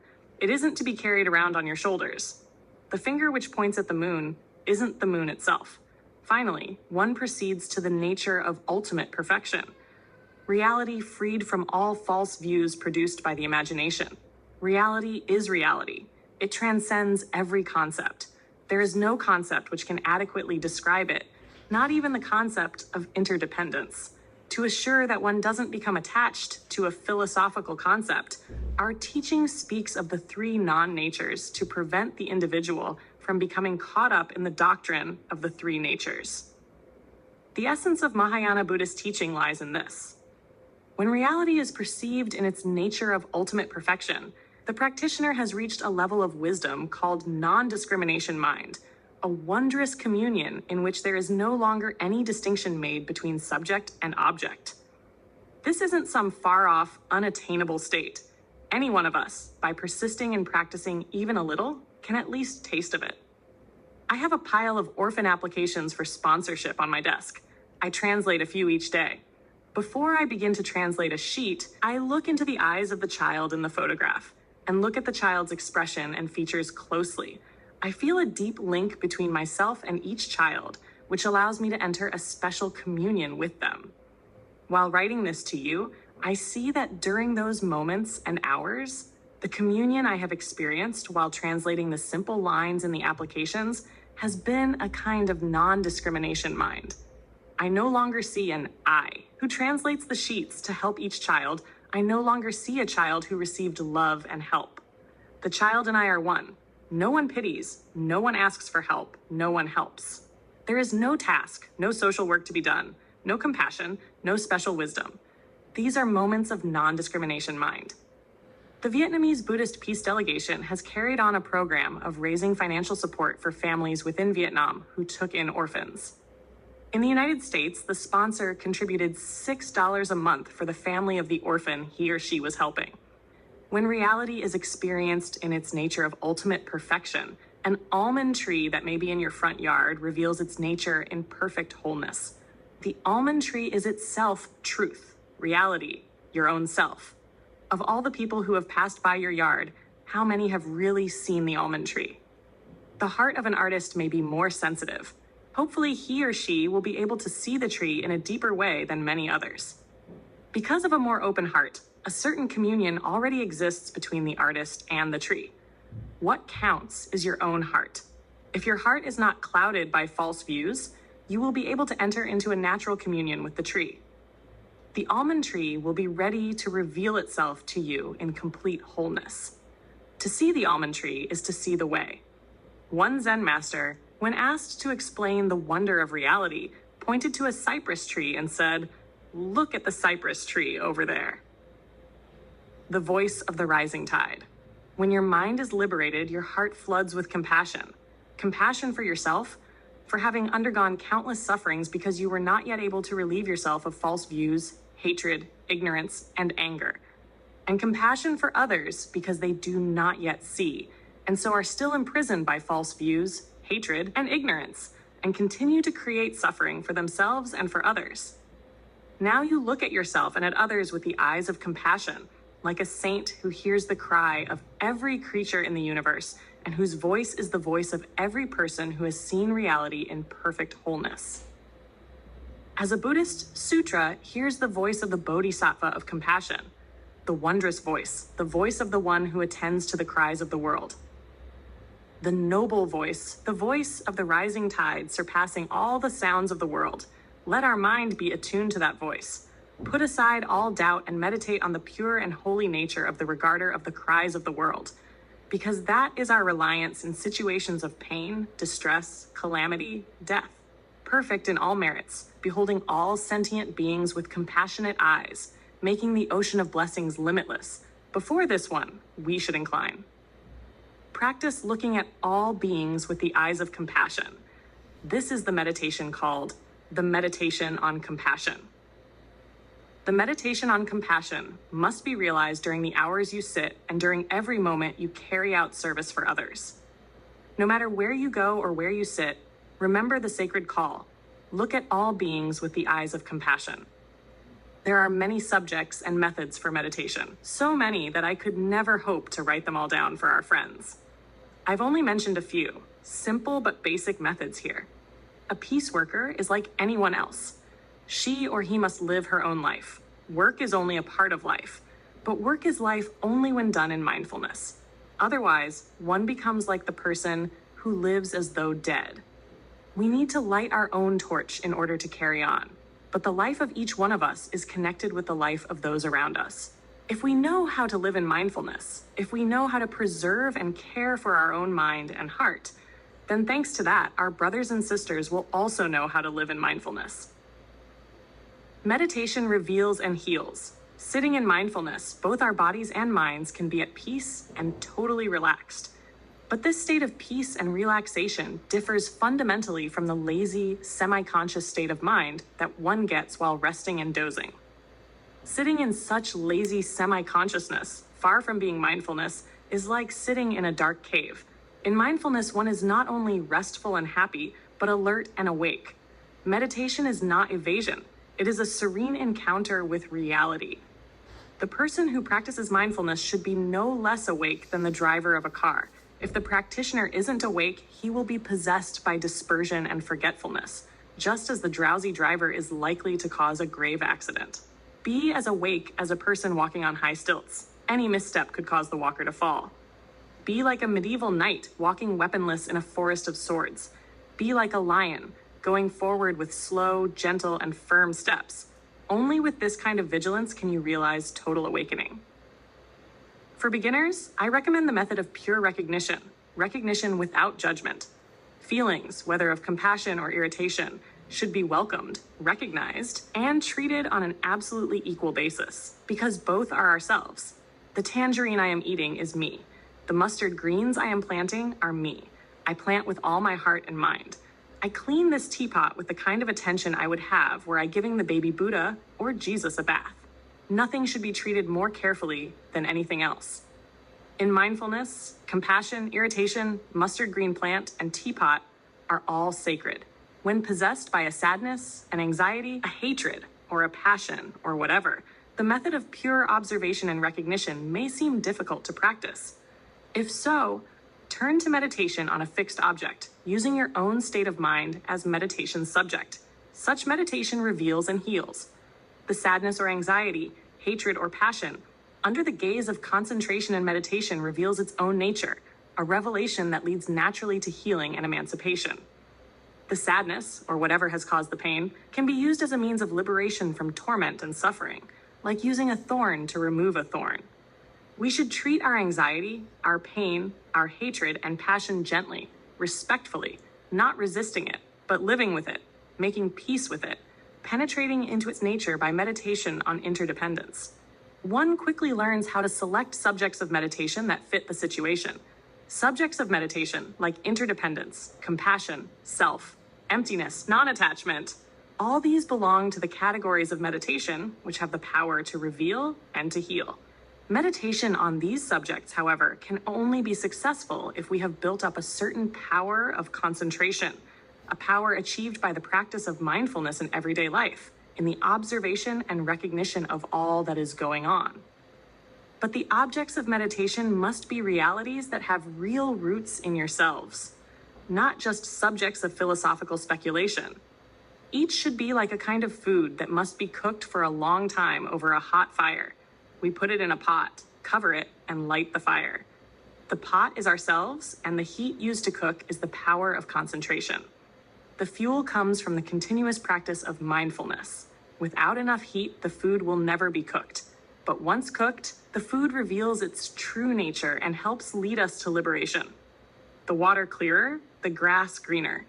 The Buddha once said that the problem of life and death is itself the problem of mindfulness. Whether or not one is alive depends on whether one is mindful. In the Samyutta Nikaya Sutra, the Buddha tells a story which took place in a small village. A famous dancer had just come to the village, and the people were swarming the streets to catch a glimpse of her. At that same moment, a condemned criminal was obliged to cross the village carrying a bowl of oil filled to the very brim. He had to concentrate with all his might on keeping the bowl steady, for even if one drop of oil were to spill from the bowl to the ground, the soldier directly behind him had orders to take out his sword and cut off the man's head. Having reached this point in the story, Gautama Buddha asked, "Now, do you think our prisoner was able to keep all his attention so focused on the bowl of oil that his mind did not stray to steal a glimpse of the famous dancer in town? or to look up at the throngs of villagers making such a commotion in the streets, any of whom could bump into him at any moment. Another time, the Buddha recounted a story which made me suddenly see the supreme importance of practicing mindfulness of one's own self. That is, to protect and care for oneself, not being preoccupied about the way others look after themselves, a habit of mind which gives rise to resentment and anxiety. The Buddha said, "There once were a couple of acrobats. The teacher was a poor widower, and the student was a small girl named Meta. The two of them performed in the streets to earn enough to eat. They used a tall bamboo pole, which the teacher balanced on the top of his head, while the little girl slowly climbed to the top. There she remained, while the teacher continued to walk along the ground. Both of them had to devote all their attention to maintain perfect balance and to prevent any accident from occurring. One day, the teacher instructed the pupil, 'Listen, Meta, I will watch you and you watch me so that we can help each other maintain concentration and balance and prevent an accident. Then we'll be sure to earn enough to eat.' But the little girl was wise and answered, 'Dear master, I think it would be better for each of us to watch ourselves. To look after oneself means to look after both of us. That way, I am sure we will avoid any accidents and will earn enough to eat.' The Buddha said the child spoke correctly. In a family, if there is one person who practices mindfulness, the entire family will be more mindful. Because of the presence of one member who lives in mindfulness, the entire family is reminded to live in mindfulness. If in one class, one student lives in mindfulness, the entire class is influenced. In peace-serving communities, we must follow the same principle. Don't worry if those around you aren't doing their best. Just worry about how to make yourself worthy. Doing your best is the surest way to remind those around you to do their best. But to be worthy requires the continuing practice of mindfulness. That is a certainty. Only by practicing mindfulness will we not lose ourselves, but acquire a bright joy and peace. Only by practicing mindfulness will we be able to look at everyone else with the open mind and eyes of love. I was just invited downstairs for a cup of tea, into an apartment where a friend who helps us has a piano. As Kirsten, who is from Holland, poured tea for me, I looked at her pile of work and said, "Why don't you stop translating orphan applications for a minute and play the piano for me?" Kirsten was glad to put down her work for a moment and sat down at the piano to play a selection of Chopin she has known since she was a child. The piece has several measures which are soft and melodic, but others which are loud and quick. Her dog was lying beneath the tea table, and when the music became excited, it began to bark and whine. I knew that it felt uneasy and wanted the music to stop. Kirsten's dog is treated with the kindness one gives to a small child, and perhaps is more sensitive to music than most children. Or perhaps it responded this way because its ears pick up certain vibrations that human ears do not. Kirsten continued to play while trying to console the dog at the same time, but to no avail. She finished and began to play another piece by Mozart, which was light and harmonious. Now the dog lay quietly and appeared to be at peace. When Kirsten had finished, she came over and sat down beside me and said, "Often when I play a piece of Chopin that is the least bit loud, the dog comes and grabs hold of my pants leg, trying to force me to leave the piano. Sometimes I have to put her outside before I can continue playing. But whenever I play Bach or Mozart, she is peaceful." Kirsten mentioned a report that in Canada, people tried playing Mozart for their plants during the night. The plants grew more quickly than normal, and the flowers inclined toward the direction of the music. Others played Mozart every day in wheat and rye fields, and were able to measure that the wheat and rye in these fields grew more quickly than the wheat and rye in other fields. As Kirsten spoke, I thought about conference rooms where people argue and debate, where angry and reproachful words are hurled back and forth. If one placed flowers and plants in such rooms, chances are they would cease to grow. I thought about the garden tended by a monk living in mindfulness. His flowers are always fresh and green, nourished by the peace and joy which flow from his mindfulness. One of the ancients said, "When a great master is born, the water in the rivers turns clearer and the plants grow greener." We ought to listen to music or sit and practice breathing at the beginning of every meeting or discussion. 7. 3 wondrous answers. To end, let me retell a short story of Tolstoy's, the story of the Emperor's 3 questions. Tolstoy did not know the emperor's name. One day it occurred to a certain emperor that if he only knew the answers to 3 questions, he would never stray in any matter. What is the best time to do each thing? Who are the most important people to work with? What is the most important thing to do at all times? The emperor issued a decree throughout his kingdom announcing that whoever could answer the questions would receive a great reward. Many who read the decree made their way to the palace at once, each person with a different answer. In reply to the first question, one person advised that the emperor make up a thorough time schedule, consecrating every hour, day, month, and year for certain tasks, and then follow the schedule to the letter. Only then could he hope to do every task at the right time. Another person replied that it was impossible to plan in advance, and that the emperor should put all vain amusements aside and remain attentive to everything in order to know what to do at what time. Someone else insisted that, by himself, the emperor could never hope to have all the foresight and competence necessary to decide when to do each and every task, and what he really needed was to set up a council of the wise and then to act according to their advice. Someone else said that certain matters required immediate decision and could not wait for consultation. But if he wanted to know in advance what was going to happen, he should consult magicians and soothsayers. The responses to the second question also lacked accord. One person said that the emperor needed to place all his trust in administrators. Another urged reliance on priests and monks, while others recommended physicians. Still others put their faith in warriors. The third question drew a similar variety of answers. Some said science was the most important pursuit. Others insisted on religion, yet others claimed the most important thing was military skill. The emperor was not pleased with any of the answers, and no reward was given. After several nights of reflection, the emperor resolved to visit a hermit who lived up on the mountain and was said to be an enlightened man. The emperor wished to find the hermit to ask him the 3 questions, though he knew the hermit never left the mountains and was known to receive only the poor, refusing to have anything to do with persons of wealth or power. So the emperor disguised himself as a simple peasant and ordered his attendants to wait for him at the foot of the mountain while he climbed the slope alone to seek the hermit. Reaching the holy man's dwelling place, the emperor found the hermit digging a garden in front of his hut. When the hermit saw the stranger, he nodded his head in greeting and continued to dig. The labor was obviously hard on him. He was an old man, and each time he thrust his spade into the ground to turn the earth, he heaved heavily. The emperor approached him and said, "I have come here to ask your help with 3 questions. When is the best time to do each thing? Who are the most important people to work with? What is the most important thing to do at all times?" The hermit listened attentively, but only patted the emperor on the shoulder and continued digging. The emperor said, "You must be tired.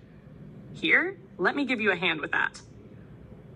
The hermit thanked him, handed the emperor the spade, and then sat down on the ground to rest. After he had dug 2 rows, the emperor stopped and turned to the hermit and repeated his 3 questions. The hermit still did not answer, but instead stood up and pointed to the spade and said, "Why don't you rest now? I can take over again." But the emperor continued to dig. 1 hour passed, then 2. Finally, the sun began to set behind the mountain. The emperor put down the spade and said to the hermit, "I came here to ask if you could answer my 3 questions, but if you can't give me any answer, please let me know so that I can get on my way home." The hermit lifted his head and asked the emperor, "Do you hear someone running over there?" The emperor turned his head. They both saw a man with a long white beard emerge from the woods. He ran wildly, pressing his hands against a bloody wound in his stomach. The man ran toward the emperor before falling unconscious to the ground, where he lay groaning. Opening the man's clothing, the emperor and hermit saw that the man had received a deep gash. The emperor cleaned the wound thoroughly and then used his own shirt to bandage it, but the blood completely soaked it within minutes. He rinsed the shirt out and bandaged the wound a second time and continued to do so until the flow of blood had stopped. At last, the wounded man regained consciousness and asked for a drink of water. The emperor ran down to the stream and brought back a jug of fresh water. Meanwhile, the sun had disappeared and the night air had begun to turn cold. The hermit gave the emperor a hand in carrying the man into the hut, where they laid him down on the hermit's bed. The man closed his eyes and lay quietly. The emperor was worn out from a long day of climbing the mountain and digging the garden. Leaning against the doorway, he fell asleep. When he rose, the sun had already risen over the mountain. For a moment, he forgot where he was and what he had come here for. He looked over to the bed and saw the wounded man also looking around him in confusion. When he saw the emperor, he stared at him intently and then said in a faint whisper, "Please forgive me." "But what have you done that I should forgive you?" the emperor asked. "You do not know me, your majesty, but I know you. I was your sworn enemy, and I had vowed to take vengeance on you, for during the last war, you killed my brother and seized my property. When I learned that you were coming alone to the mountain to meet the hermit, I resolved to surprise you on your way back and kill you. But after waiting a long time, there was still no sign of you, and so I left my ambush in order to seek you out. But instead of finding you, I came across your attendants, who recognized me, giving me this wound. Luckily, I escaped and ran here. If I hadn't met you, I would surely be dead by now. I had intended to kill you, but instead you saved my life. I am ashamed and grateful beyond words. If I live, I vow to be your servant for the rest of my life, and I will bid my children and grandchildren to do the same. Please grant me your forgiveness." The emperor was overjoyed to see that he was so easily reconciled with a former enemy. He not only forgave the man, but promised to return all the man's property and to send his own physician and servants to wait on the man until he was completely healed. After ordering his attendants to take the man home, the emperor returned to see the hermit. Before returning to the palace, the emperor wanted to repeat his 3 questions one last time. He found the hermit sowing seeds in the earth they had dug the day before. The hermit stood up and looked at the emperor. "But your questions have already been answered." "How's that?" the emperor asked, puzzled. "Yesterday, if you had not taken pity on my age and given me a hand with digging these beds, you would have been attacked by that man on your way home. Then you would have deeply regretted not staying with me. Therefore, the most important time was the time you were digging in the beds. The most important person was myself, and the most important pursuit was to help me. Later, when the wounded man ran up here, the most important time was the time you spent dressing his wound, for if you had not cared for him, he would have died, and you would have lost the chance to be reconciled with him. Likewise, he was the most important person, and the most important pursuit was taking care of his wound. Remember that there is only one important time, and that is now. The present moment is the only time over which we have dominion. The most important person is always the person you are with, who is right before you, for who knows if you will have dealings with any other person in the future. The most important pursuit is making the person standing at your side happy. For that alone is the pursuit of life. Tolstoy's story is like a story out of scripture. It doesn't fall short of any sacred text. We talk about social service, service to the people, service to humanity, service for others who are far away, helping to bring peace to the world. But often we forget that it is the very people around us that we must live for, first of all. If you cannot serve your wife or husband or child or parent, how are you going to serve society? If you cannot make your own child happy, how do you expect to be able to make anyone else happy? If all our friends in the peace movement or of service communities of any kind do not love and help one another, whom can we love and help? Are we working for other humans, or are we just working for the name of an organization? Service, the service of peace, the service of any person in need. The word service is so immense. Let's return first to a more modest scale. Our families, our classmates, our friends, our own community. We must live for them, for if we cannot live for them, whom else do we think we are living for? Tolstoy is a saint, what we Buddhists would call a bodhisattva. But was the emperor himself able to see the meaning and direction of life? How can we live in the present moment, live right now with the people around us, helping to lessen their suffering and making their lives happier? How? The answer is this. We must practice mindfulness. The principle that Tolstoy gives appears easy. But if we want to put it into practice, we must use the methods of mindfulness in order to seek and find the way. I've written these pages for our friends to use.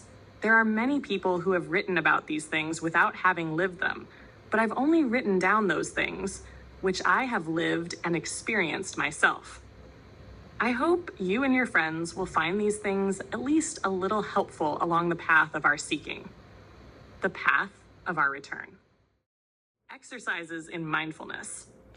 Here are a number of exercises and approaches in meditation, which one often have used, adapting them from various methods to fit my own circumstances and preferences. Select the ones you like best and find the most suitable for your own self. The value of each method will vary according to each person's unique needs.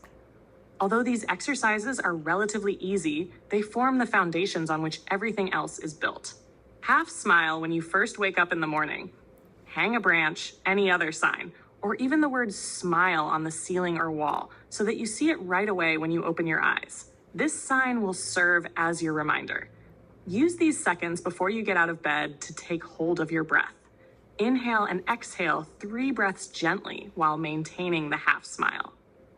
Follow your breaths. Half smile during your free moments. Anywhere you find yourself sitting or standing, half smile. Look at a child, a leaf, a painting on the wall, anything which is relatively still, and smile. Inhale and exhale quietly 3 times. Maintain the half smile and consider the spot of your attention as your own true nature. Half smile while listening to music. Listen to a piece of music for 2 or 3 minutes. Pay attention to the words, music, rhythm, and sentiments. Smile while watching your inhalations and exhalations. Half smile when irritated. When you realize you're irritated, half smile at once. Inhale and exhale quietly, maintaining the half smile for 3 breaths. Letting go in a lying down position. Lie on your back on a flat surface without the support of mattress or pillow. Keep your 2 arms loosely by your sides and your 2 legs slightly apart, stretched out before you. Maintain a half smile. Breathe in and out gently, keeping your attention focused on your breath. Let go of every muscle in your body.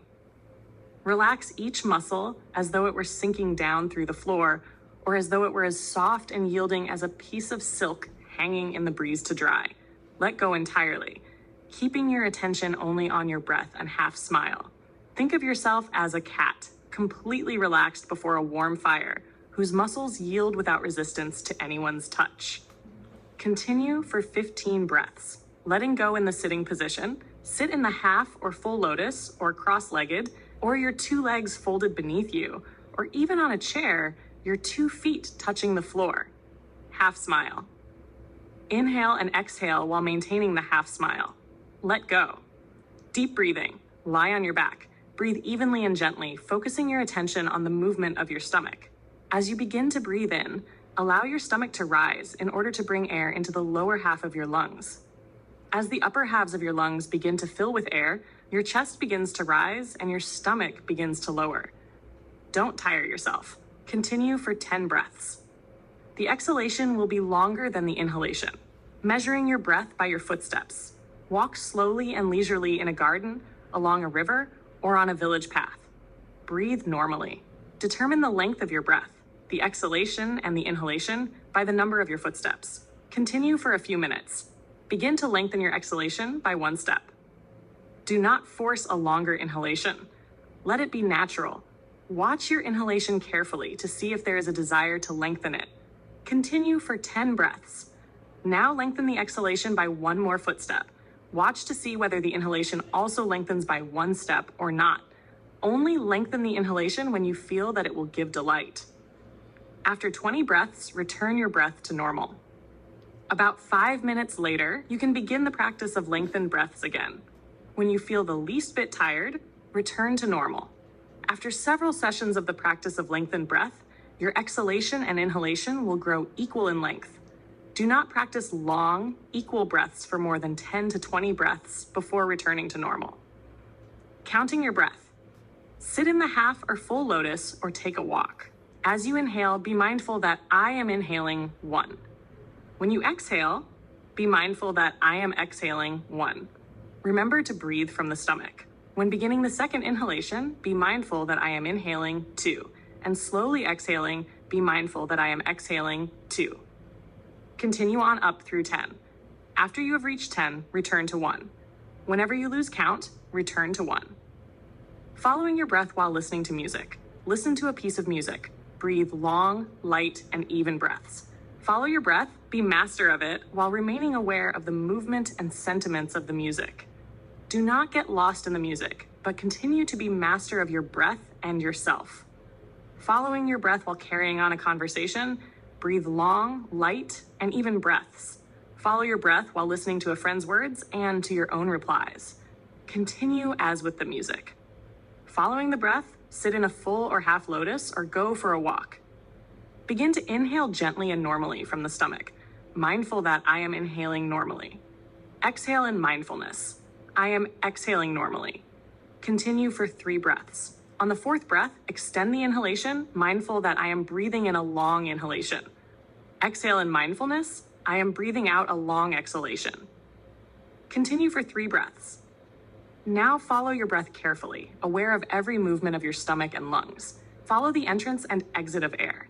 Be mindful that I am inhaling and following the inhalation from its beginning to its end.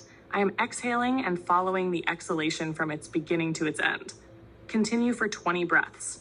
Return to normal. After 5 minutes, repeat the exercise. Remember to maintain the half smile while breathing. Once you have mastered this exercise, move on to the next. Breathing to quiet the mind and body to realize joy. Sit in the full or half lotus. Half smile. Follow your breath. When your mind and body are quiet, continue to inhale and exhale very lightly, mindful that I am breathing in and making the breath body light and peaceful. I am exhaling and making the breath body light and peaceful. Continue for 3 breaths, giving rise to the thought in mindfulness. I am breathing in and making my entire body light and peaceful and joyous. Continue for 3 breaths, and in mindfulness give rise to the thought, I am breathing in while my body and mind are peace and joy. I am breathing out while my body and mind are peace and joy. Maintain this thought in mindfulness from 5 to 30 minutes, or for an hour, according to your ability and to the time available to you. The beginning and end of the practice should be relaxed and gentle. When you want to stop, gently massage your eyes and face with your 2 hands, and then massage the muscles in your legs before returning to a normal sitting position. Wait a moment before standing up. Mindfulness of the positions of the body. This can be practiced in any time and place. Begin to focus your attention on your breath. Breathe quietly and more deeply than usual. Be mindful of the position of your body, whether you are walking, standing, lying, or sitting down. Know where you walk, where you stand, where you lie, where you sit. Be mindful of the purpose of your position. For example, you might be conscious that you are standing on a green hillside in order to refresh yourself, to practice breathing, or just to stand. If there is no purpose, be mindful that there is no purpose. Mindfulness while making tea. Prepare a pot of tea to serve a guest or to drink by yourself. Do each movement slowly in mindfulness. Do not let one detail of your movements go by without being mindful of it. Know that your hand lifts the pot by its handle. Know that you are pouring the fragrant warm tea into the cup. Follow each step in mindfulness. Breathe gently and more deeply than usual. Take hold of your breath if your mind strays. Washing the dishes. Wash the dishes relaxingly, as though each bowl is an object of contemplation. Consider each bowl as sacred. Follow your breath to prevent your mind from straying. Do not try to hurry to get the job over with. Consider washing the dishes the most important thing in life. Washing the dishes is meditation. If you cannot wash the dishes in mindfulness, neither can you meditate while sitting in silence. Washing clothes. Do not wash too many clothes at one time. Select only 3 or 4 articles of clothing. Find the most comfortable position to sit or stand so as to prevent a backache. Scrub the clothes relaxingly.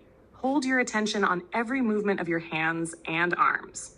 Pay attention to the soap and water. When you have finished scrubbing and rinsing, your mind and body should feel as clean and fresh as your clothes. Remember to maintain the half smile and take hold of your breath whenever your mind wanders. Cleaning house. Divide your work into stages. Straightening things and putting away books, scrubbing the toilet room, sweeping the floors, and dusting. Allow a good length of time for each task. Move slowly, 3 times more slowly than usual. Fully focus your attention on each task. For example, while placing a book on the shelf, look at the book. Be aware of what book it is. Know that you are in the process of placing it on the shelf, intending to put it in that specific place. Know that your hand reaches for the book and picks it up. Avoid any abrupt or harsh movement. Maintain mindfulness of the breath, especially when your thoughts wander. A slow motion bath. Allow yourself 30 to 45 minutes to take a bath. Don't hurry for even 1 second. From the moment you prepare the bath water to the moment you put on clean clothes, let every motion be light and slow. Be attentive of every movement. Place your attention to every part of your body without discrimination or fear. Be mindful of each stream of water on your body. By the time you finished, your mind should feel as peaceful and light as your body. Follow your breath. Think of yourself as being in a clean and fragrant lotus pond in the summer. The pebble. While sitting still and breathing slowly, think of yourself as a pebble which is falling through a clear stream. While sinking, there is no intention to guide your movement. Sink toward the spot of total rest on the gentle sand of the riverbed.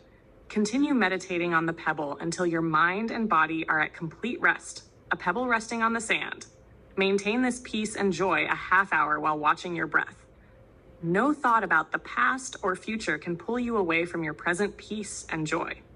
The universe exists in this present moment. No desire can pull you away from this present peace, not even the desire to become a Buddha or the desire to save all beings. Know that to become a Buddha and to save all beings can only be realized on the foundation of the pure peace of the present moment. A day of mindfulness. Set aside 1 day of the week, any day that accords with your own situation. Forget the work you do during the other days. Do not organize any meetings or have friends over. Do only such simple work as house cleaning, cooking, washing clothes, and dusting. Once the house is neat and clean and all your things are in order, take a slow motion bath. Afterwards, prepare and drink tea. You might read scripture or write letters to close friends. Afterwards, take a walk to practice breathing. While reading scripture or writing letters, maintain your mindfulness.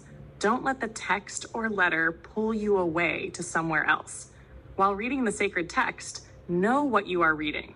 While writing the letter, know what you are writing. Follow the same procedure as listening to music or conversing with a friend. In the evening, prepare yourself a light meal, perhaps only a little fruit or a glass of fruit juice. Sit in meditation for an hour before you go to bed. During the day, take 2 walks of a half hour to 45 minutes. Instead of reading before you go to bed, practice total relaxation for 5 to 10 minutes. Be master of your breathing. Breathe gently. The breath should not be too long. Following the rising, the lowering of your stomach and chest, your eyes closed. Every movement during this day should be at least 2 times slower than usual. Contemplation on interdependence. Find a photo of yourself as a child. Sit in the full or half lotus. Begin to follow your breath. After 20 breaths, begin to focus your attention on the photo in front of you. Recreate and live again the 5 aggregates of which you were made up at the time the photo was taken. The physical characteristics of your body, your feelings, perceptions, mind functionings, and consciousness at that age. Continue to follow your breath. Do not let your memories lure you away or overcome you. Maintain this meditation for 15 minutes. Maintain the half smile. Turn your mindfulness to your present self. Be conscious of your body, feelings, perceptions, mind functionings, and consciousness in the present moment. See the 5 aggregates which make up yourself. Ask the question, who am I? The question should be deeply rooted in you, like a new seed nestled deep in the soft earth and damp with water. The question, who am I, should not be an abstract question to consider with your discursive intellect. The question, who am I, will not be confined to your intellect, but to the care of the whole of the 5 aggregates, Don't try to seek an intellectual answer. Contemplate for 10 minutes, maintaining light but deep breath to prevent being pulled away by philosophical reflection. Yourself. Sit in a dark room by yourself, or alone by a river at night, or anywhere else where there is solitude. Begin to take hold of your breath. Give rise to the thought, I will use my finger to point at myself, and then instead of pointing at your body, point away in the opposite direction. Contemplate seeing yourself outside of your bodily form. Contemplate seeing your bodily form present before you, in the trees, the grass and leaves, the river. Be mindful that you are in the universe, and the universe is in you. If the universe is, you are. If you are, the universe is. There is no birth, there is no death, there is no coming, there is no going. Maintain the half smile. Take hold of your breath. Contemplate for 10 to 20 minutes. Your skeleton, lie on a bed or on a mat or on the grass in a position in which you are comfortable. Don't use a pillow. Begin to take hold of your breath. Imagine all that is left of your body is a white skeleton lying on the face of the earth. Maintain the half smile and continue to follow your breath. Imagine that all your flesh has decomposed and is gone, that your skeleton is now lying in the earth 80 years after burial. See clearly the bones of your head, back, your ribs, your hip bones, leg and arm bones, finger bones. Maintain the half smile. Breathe very lightly, your heart and mind serene. See that your skeleton is not you. Your bodily form is not you. Be at one with life. Live eternally in the trees and grass, in other people, in the birds and other beasts, in the sky, in the ocean waves. Your skeleton is only one part of you. You are present everywhere and in every moment. You are not only a bodily form, or even feelings, thoughts, actions, and knowledge. Continue for 20 to 30 minutes. Your true visage before you were born. In the full or half lotus, follow your breath. Concentrate on the point of your life's beginning. A, know that it is also the point of beginning of your death. See that both your life and death are manifested at the same time. This is because this could not have been if that were not. See that the existence of your life and death depend on each other. One is the foundation of the other. See that you are at the same time your life and your death, that the two are not enemies, but two aspects of the same reality. Then concentrate on the point of ending of the twofold manifestation, B, which is wrongly called death. See that it is the ending point of the manifestation of both your life and your death. See that there is no difference before A and after B. Search for your true face in the periods before A and after B. A loved one who has died. On a chair or bed, sit or lie in a position you feel comfortable in. Begin to take hold of your breath. Contemplate the body of a loved one who has died, whether a few months or several years ago. Know clearly that all the flesh of the person has decomposed, and only a skeleton remains lying quietly beneath the earth. Know clearly that your own flesh is still here, and in yourself are still converged the 5 aggregates of bodily form, feeling, perception, mental functionings, and consciousness. Think of your interaction with that person in the past and right now. Maintain the half smile and take hold of your breath. Contemplate this way for 15 minutes. Emptiness. Sit in the full or half lotus. Begin to regulate your breath. Contemplate the nature of emptiness in the assembly of the 5 aggregates: bodily form, feeling, perception, mind functionings, and consciousness. Pass from considering one aggregate to another. See that all transform, are impermanent and without self. The assembly of the 5 aggregates is like the assembly of all phenomena. All obey the law of interdependence. Their coming together and disbanding from one another resembles the gathering and vanishing of clouds around the peaks of mountains. Neither cling to nor reject the 5 aggregates. Know that like and dislike are phenomena which belong to the assemblage of the 5 aggregates. See clearly that the 5 aggregates are without self and are empty, but that they are also wondrous. Wondrous as is each phenomenon in the universe. Wondrous as the life which is present everywhere. Try to see that the 5 aggregates do not really undergo creation and destruction, for they themselves are ultimate reality. Try to see by this contemplation that impermanence is a concept, non-self is a concept, emptiness is a concept, so that you will not become imprisoned in the concepts of impermanence, non-self, and emptiness. you will see that emptiness is also empty, and that the ultimate reality of emptiness is no different from the ultimate reality of the 5 aggregates. This exercise should be practiced only after the student has thoroughly practiced the previous 5 exercises. The amount of time will be according to the individual, perhaps 1 hour, perhaps 2. Compassion for the person you hate or despise the most. Sit quietly. Breathe and smile, the half smile. Contemplate the image of the person who has caused you the most suffering. Regard the features you hate or despise the most, or find the most repulsive. Try to examine what makes this person happy and what causes suffering in his daily life. Contemplate the person's perceptions. Try to see what patterns of thought and reason this person follows. Examine what motivates this person's hopes and actions. Finally, consider the person's consciousness. See whether his views and insights are open and free or not, and whether or not he has been influenced by any prejudices, narrow-mindedness, hatred, or anger.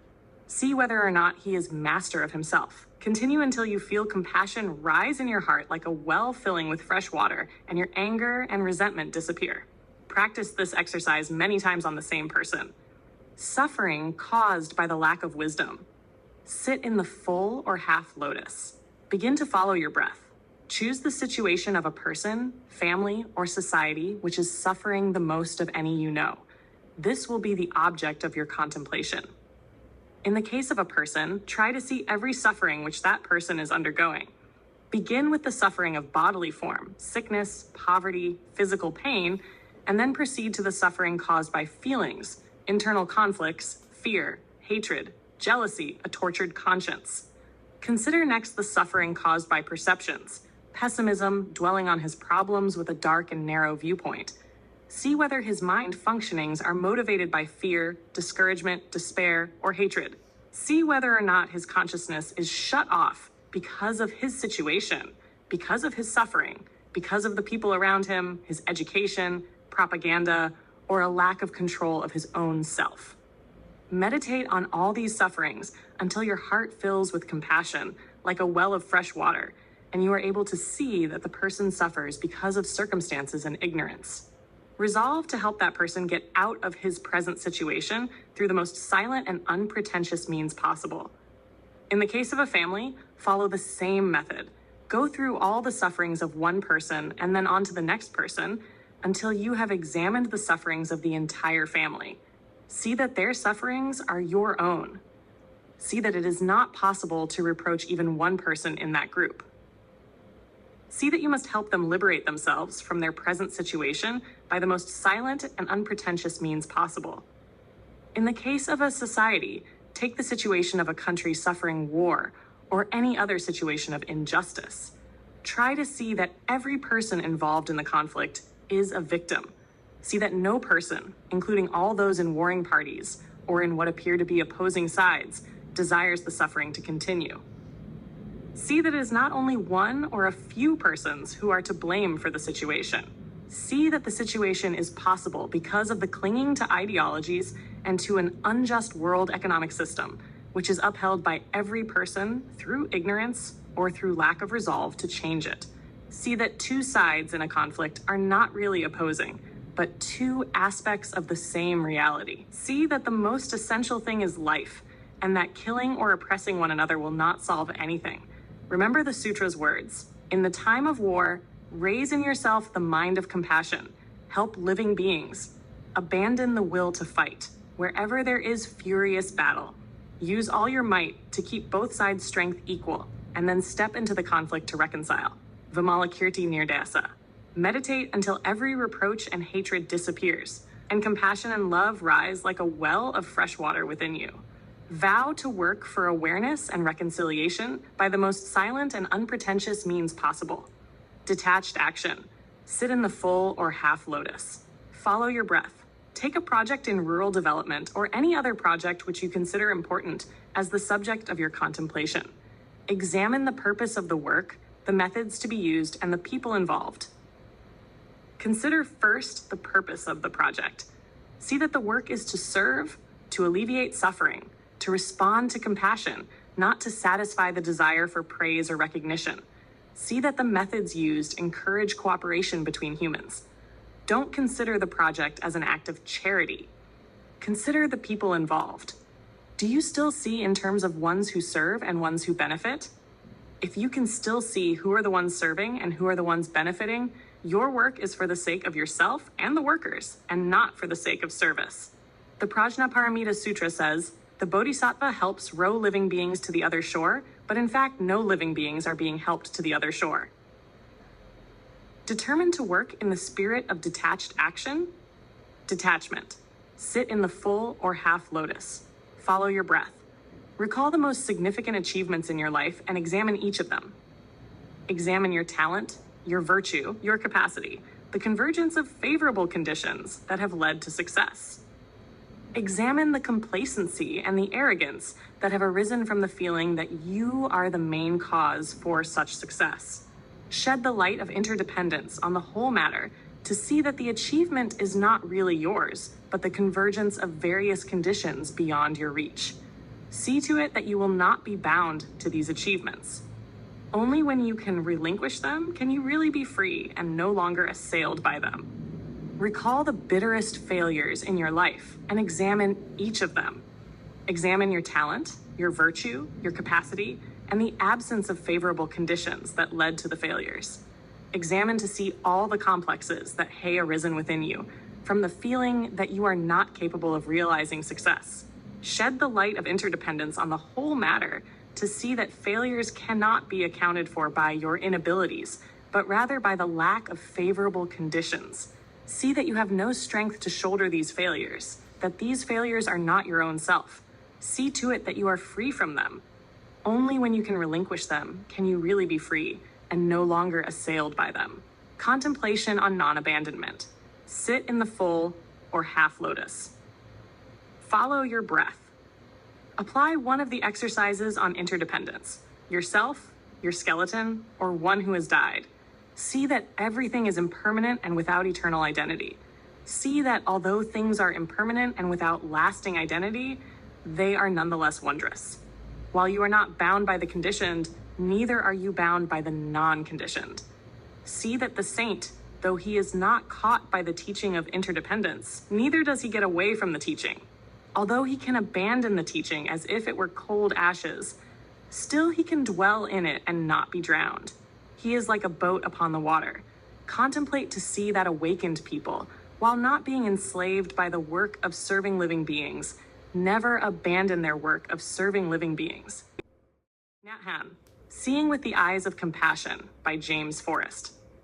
In 1968, I was traveling with Thich Nhat Hanh on a Fellowship of Reconciliation tour, during which there were meetings with church and student groups, senators, journalists, professors, business people, and, blessed relief, a few poets.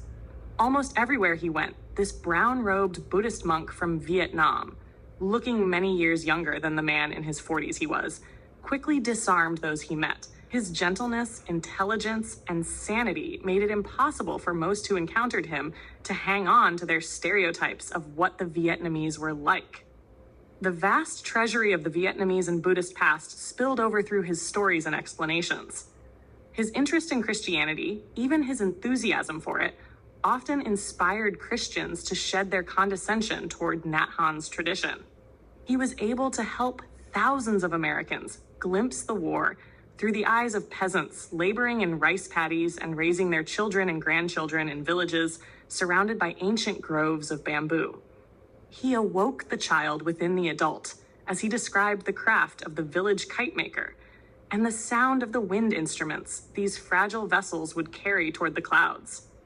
After an hour with him, one was haunted with the beauties of Vietnam and filled with anguish at America's military intervention in the political and cultural tribulations of the Vietnamese people. One was stripped of all the ideological loyalties that justified one party or another in their battles, and felt the horror of the skies raked with bombers, houses, and humans burned to ash. Children left to face life without the presence and love of their parents and grandparents. But there was one evening when Nhat Hanh awoke, not understanding, but rather the measureless rage of one American. He had been talking in the auditorium of a wealthy Christian church in a St. Louis suburb. As always, he emphasized the need for Americans to stop their bombing and killing in his country. There had been questions and answers when a large man stood up and spoke with searing scorn of the supposed compassion of this Mr. Han. If you care so much about your people, Mr. Han, why are you here? If you care so much for the people who are wounded, why don't you spend your time with them? At this point, my recollection of his words is replaced by the memory of the intense anger which overwhelmed me. When he finished, I looked toward Nhat Hanh in bewilderment. What could he or anyone say? The spirit of the war itself had suddenly filled the room, and it seemed hard to breathe. There was a silence. Then Nhat Hanh began to speak, quietly, with deep calm, indeed with a sense of personal caring for the man who had just damned him. The words seemed like rain falling on fire. If you want the tree to grow, he said, it won't help to water the leaves. You have to water the roots. Many of the roots of the war are here in your country. To help the people who are to be bombed, to try to protect them from this suffering, I have to come here. The atmosphere in the room was transformed. In the man's fury, we had experienced our own furies. We had seen the world as through a bomb bay. In Nhat Hanh's response, we had experienced an alternate possibility.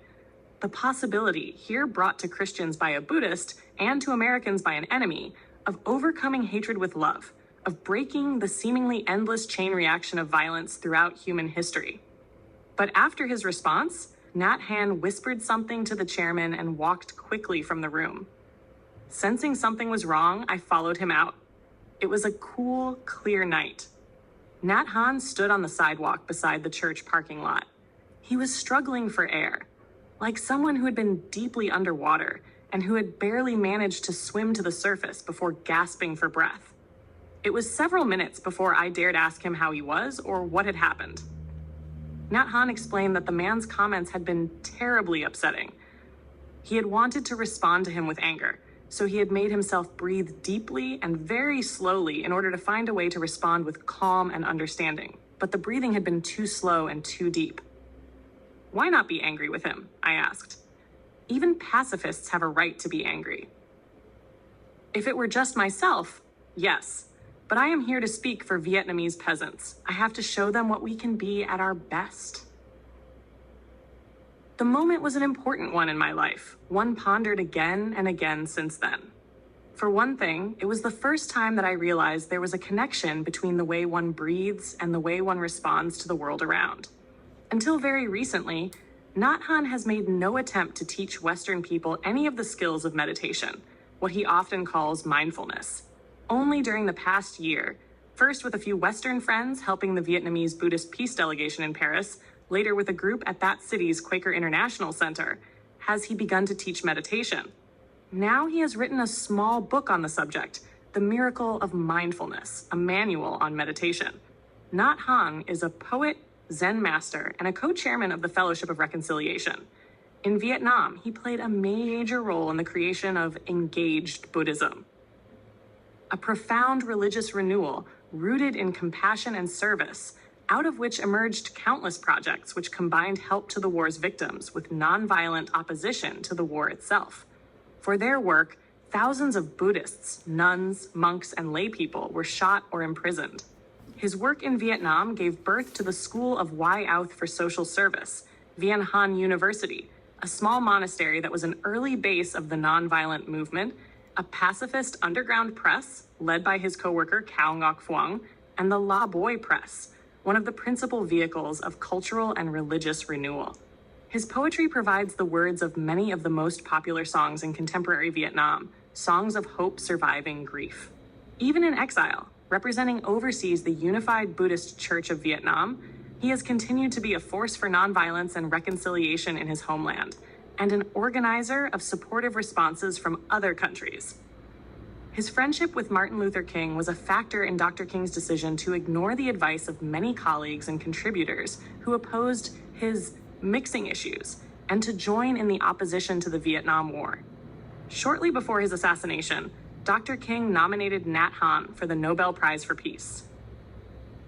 Only a few of his books have been published outside of Vietnam. Lotus in a Sea of Fire, The Cry of Vietnam, The Path of Return Continues the Journey, Zen keys, and the raft is not the shore. During conversations with Nhat Hanh and his co-workers in Paris, in the apartment of the Vietnamese Buddhist peace delegation, our thoughts turn to the absence of a meditative dimension in much of the American peace movement. Its absence helped explain why so much of the peace movement, perhaps better called the American withdrawal movement, had exhibited such slight and superficial interest in the Buddhists' nonviolent campaign against the war.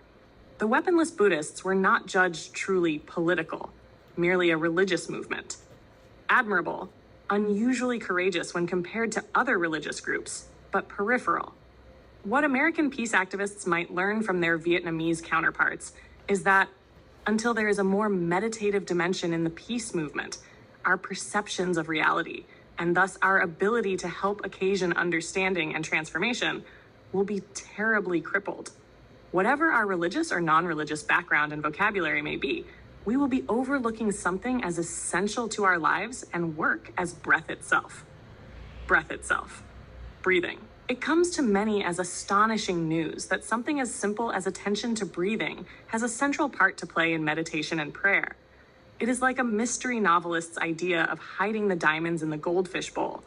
Too obvious to notice. But since the news has made its way past my own barriers of skepticism, there has been no end of confirmations. Principally, the confirmation of experience. The problem with meditation is that the contexts for it are too close at hand. The chances, as Nhat Hanh points out, are scattered everywhere. In the bathtub, in the kitchen sink, on a cutting board, a sidewalk or path, on a tenement staircase, on a picket line, at a typewriter. Literally anywhere. The moments and places of silence and stillness are wondrous and helpful, but not indispensable. The meditative life doesn't require a secluded greenhouse existence. It does need occasional periods of time, even a whole day of the week, when special attention can be given to becoming more mindful. But then Christians and Jews ought not to be newcomers to the Sabbath. To the skeptic, Nhat Hanh's suggestions will seem quite absurd, a bad joke at the end of history, the latest card trick dealt out of the ancient deck of mystical double talk. But the pacifist affirmation itself strikes many as no smaller an absurdity, choosing to nurture life and to live without weapons in a murderous world. The way of meditation only carries that personal disarmament we have already begun an essential step deeper. Nonviolence not only in the face of governments and corporations and liberation armies, but a nonviolent encounter with reality itself. This is the way to understand a simple truth Nhat Hanh has mentioned elsewhere.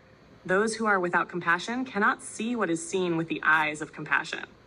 That more inclusive sight makes the small but crucial difference between despair and hope.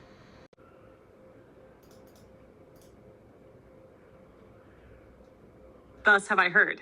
At one time, the Blessed One was living among the Kurus, at Kamasadama, a market town of the Kuru people. There, the Blessed One addressed the bhikkhus thus, "Monks," and they replied to him, "Venerable Sir." The Blessed One spoke as follows, "This is the only way, monks, for the purification of beings, for the overcoming of sorrow and lamentation, for the destruction of suffering and grief, for reaching the right path, for the attainment of nirvana, namely the 4 foundations of mindfulness." What are the 4?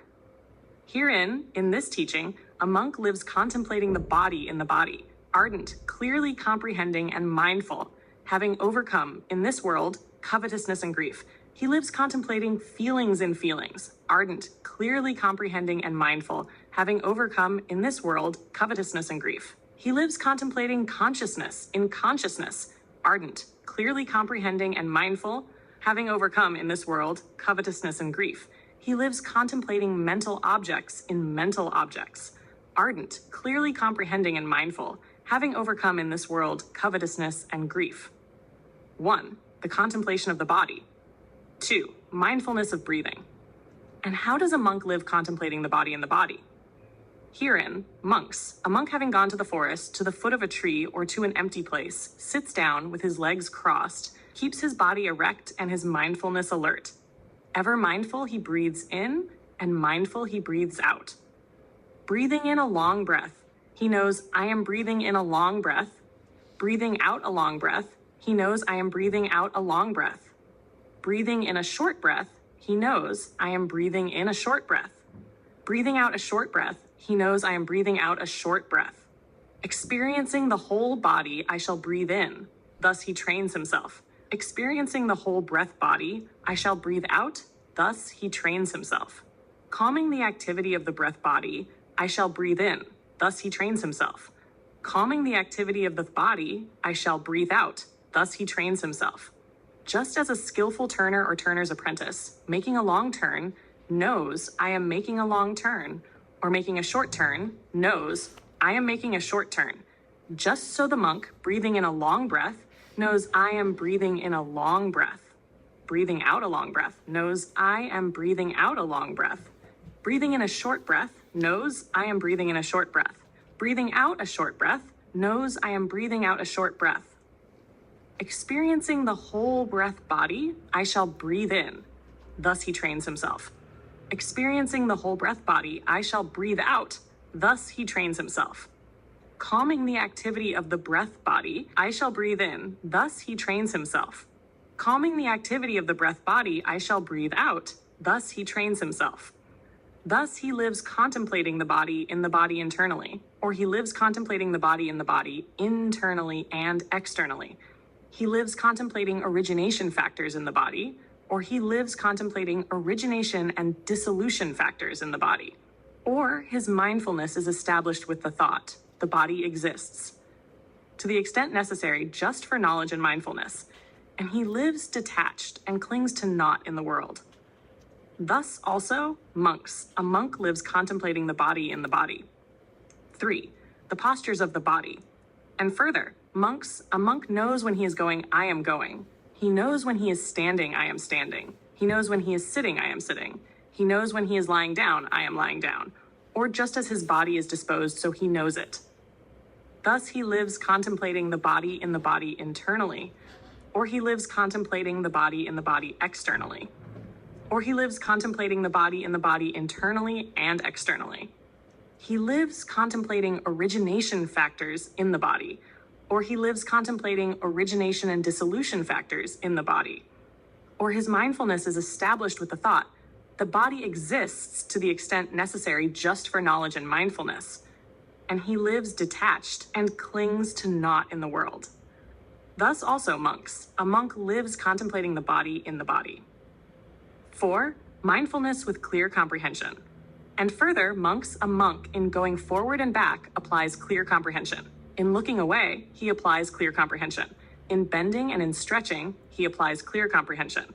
In wearing robes and carrying the bowl, he applies clear comprehension. In eating, drinking, chewing, and savoring, he applies clear comprehension. In attending to the calls of nature, he applies clear comprehension. In walking, standing, in sitting, in falling asleep, in waking, in speaking, and in keeping silence, he applies clear comprehension. Thus he lives contemplating the body in the body. 5. The reflection on the repulsiveness of the body. And further, monks. A monk reflects on this very body enveloped by the skin and full of manifold impurity, from the soles up and from the top of the head hair down, thinking thus, there are in this body hair of the head, hair of the body, nails, teeth, skin, flesh, sinews, bones, marrow, kidneys, heart, midriff, spleen, lungs, intestines, mesentery, gorge, feces, bile, phlegm, pus, blood, sweat, fat, tears, grease, saliva, nasal mucus, synovial fluid, urine. Just as if there were a double-mouthed provision bag full of various kinds of grains, such as hill paddy, green gram, cowpeas, sesame, and husked rice, and a man with sound eyes, having opened that bag, were to take stock of the contents thus. This is hill paddy, this is green gram, this is cowpea, this is sesame, this is husked rice. Just so, monks. A monk reflects on this very body enveloped by the skin and full of manifold impurity, from the soles up and from the top of the head hair down, thinking thus, there are in this body hair of the head, hair of the body, nails, teeth, skin, flesh, sinews, bones, marrow, kidneys, heart, liver, midriff, spleen, lungs, intestines, mesentery, gorge, feces, bile, phlegm, pus, blood, sweat, fat, tears, grease, saliva, nasal mucus, synovial fluid, urine. Thus he lives contemplating the body in the body. 6. The reflection on the material elements.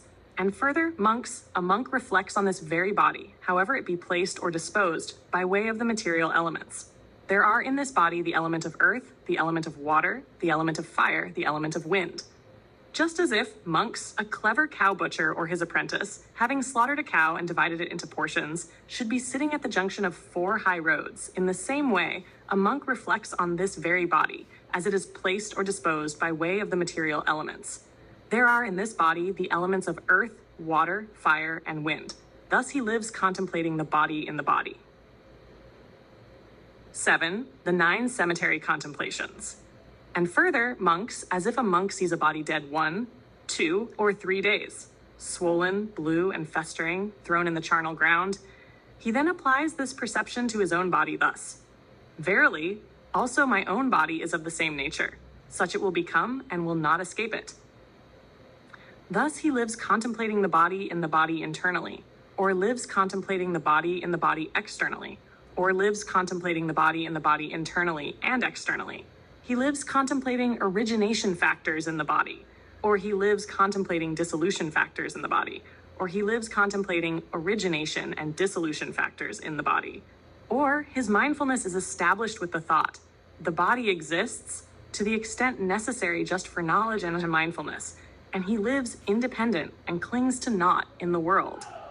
Thus also, monks, a monk lives contemplating the body in the body. 8.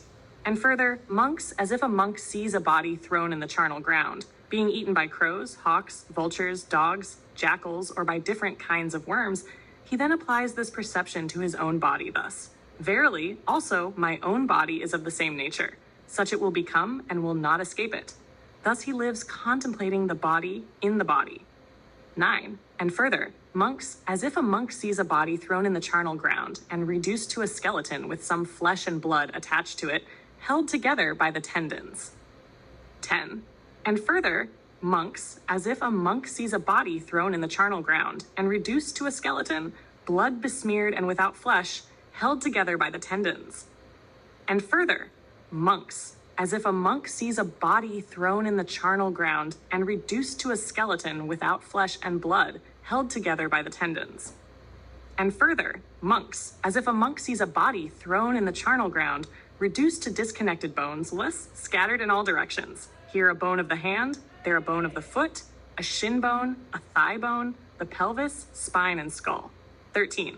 And further, monks, as if a monk sees a body thrown in the charnel ground, reduced to bleached bones of conch-like color. 14. And further, monks, as if a monk sees a body thrown in the charnel ground, reduced to bones, more than a year old, lying in a heap. And further, monks, as if a monk sees a body thrown in the charnel ground, reduced to bones, gone rotten and become dust. He then applies this perception to his own body thus: Verily, also my own body is of the same nature. Such it will become and will not escape it. Thus he lives contemplating the body in the body internally, or he lives contemplating the body in the body externally, or he lives contemplating the body in the body internally and externally. He lives contemplating origination factors in the body, or he lives contemplating dissolution factors in the body, or he lives contemplating origination and dissolution factors in the body. Or his mindfulness is established with the thought, the body exists to the extent necessary just for knowledge and mindfulness, and he lives detached and clings to naught in the world. Thus also, monks, a monk lives contemplating the body in the body. 2. The contemplation of feeling, and how, monks, does a monk live contemplating feelings and feelings? Herein, monks, a monk when experiencing a pleasant feeling knows, I experience a pleasant feeling. When experiencing a painful feeling, he knows, I experience a painful feeling. When experiencing a neither pleasant nor painful feeling, he knows, I experience a neither pleasant nor painful feeling. When experiencing a pleasant worldly feeling, he knows, I experience a pleasant worldly feeling. When experiencing a pleasant spiritual feeling, he knows, I experience a pleasant spiritual feeling. When experiencing a painful worldly feeling, he knows, I experience a painful worldly feeling. When experiencing a painful spiritual feeling, he knows, I experience a painful spiritual feeling. When experiencing a neither pleasant nor painful worldly feeling, he knows, I experience a neither pleasant nor painful worldly feeling. When experiencing a neither pleasant nor painful spiritual feeling, He knows, I experience a neither pleasant nor painful spiritual feeling. Thus he lives contemplating feelings in feelings internally. Or he lives contemplating feelings in feelings externally. Or he lives contemplating feelings in feelings internally and externally. He lives contemplating origination factors in feelings. Or he lives contemplating dissolution factors in feelings. Or he lives contemplating origination and dissolution factors in feelings. Or his mindfulness is established with the thought, feeling exists to the extent necessary just for knowledge and mindfulness, and he lives detached and clings to naught in the world. Thus, monks. A monk lives contemplating feelings and feelings. Third, the contemplation of consciousness. And how, monks, does a monk live contemplating consciousness in consciousness? Herein, monks. A monk knows the consciousness with lust as with lust, the consciousness without lust as without lust, the consciousness with hate as with hate, the consciousness without hate as without hate, the consciousness with ignorance as with ignorance, the consciousness without ignorance as without ignorance, the shrunken state of consciousness as the shrunken state, the distracted state of consciousness as the distracted state, the developed state of consciousness as the developed state, the undeveloped state of consciousness as the undeveloped state, the state of consciousness with some other mental state superior to it as the state with something mentally higher, the state of consciousness with no other mental state superior to it as the state with nothing mentally higher, the concentrated state of consciousness as the concentrated state, the unconcentrated state of consciousness as the unconcentrated state, the freed state of consciousness as the freed state, and the unfreed state of unconsciousness as the unfreed. Thus, he lives contemplating consciousness in consciousness internally, or he lives contemplating consciousness in consciousness externally, or he lives contemplating consciousness in consciousness internally and externally. He lives contemplating origination factors in consciousness, or he lives contemplating dissolution factors in consciousness, or he lives contemplating origination and dissolution factors in consciousness. Or his mindfulness is established with the thought, consciousness exists, to the extent necessary just for knowledge and mindfulness, and he lives detached and clings to naught in the world. Thus, monks, a monk lives contemplating consciousness in consciousness. The contemplation of mental objects 1, the 5 hindrances. And how, monks, does a monk live contemplating mental objects in mental objects? Herein, monks. A monk lives contemplating mental objects in the mental objects of the 5 hindrances. How, monks, does a monk live contemplating mental objects in the mental objects of the 5 hindrances? Herein, monks. A monk, when sense desire is present, knows there is sense desire in me. Or when sense desire is not present, he knows there is no sense desire in me. He knows how the arising of the non-arisen sense desire comes to be. He knows how the abandoning of the arisen sense desire comes to be. And he knows how the non-arising in the future of the abandoned sense desire comes to be. When anger is present, he knows there is anger in me. Or when anger is not present, he knows there is no anger in me. He knows how the arising of the non-arisen anger comes to be. He knows how the abandoning of the arisen anger comes to be. And he knows how the non-arising in the future of the abandoned anger comes to be. When sloth and torpor are present, he knows there is sloth and torpor in me. And when sloth and torpor are not present, he knows there are no sloth and torpor in me. He knows how the arising of non-arisen sloth and torpor comes to be. He knows how the abandoning of the arisen sloth and torpor comes to be. And he knows how the non-arising in the future of the abandoned sloth and torpor comes to be. When agitation and scruples are present, he knows there are agitation and scruples in me. Or when agitation and scruples are not present, he knows there are no agitation and scruples in me. He knows how the arising of the non-arisen agitation and scruples comes to be. He knows how the abandoning of the arisen agitation and scruples comes to be. And he knows how the non-arising in the future of the abandoned agitation and scruples comes to be. When doubt is present, he knows there is doubt in me. Or when doubt is not present, he knows there is no doubt in me. He knows how the arising of the non-arisen doubt comes to be. He knows how the abandoning of the arisen doubt comes to be. He knows how the non-arising in the future of the abandoned doubt comes to be. Thus, he lives contemplating mental objects in mental objects internally, or he lives contemplating mental objects in mental objects externally, or he lives contemplating mental objects in mental objects internally and externally.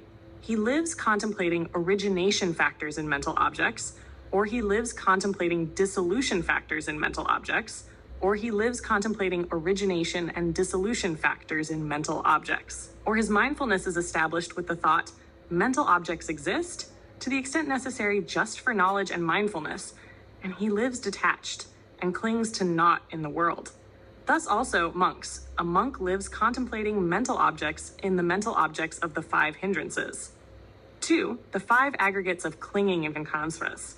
And further, monks. A monk lives contemplating mental objects in the mental objects of the 5 aggregates of clinging. How, monks? Does a monk live contemplating mental objects in the mental objects of the 5 aggregates of clinging? Herein, monks, a monk thinks, thus is material form, thus is the arising of material form, and thus is the disappearance of material form. Thus is feeling, thus is the arising of feeling, and thus is the disappearance of feeling. Thus is perception, thus is the arising of perception, and thus is the disappearance of perception. Thus are formations, thus is the arising of formations, and thus is the disappearance of formations.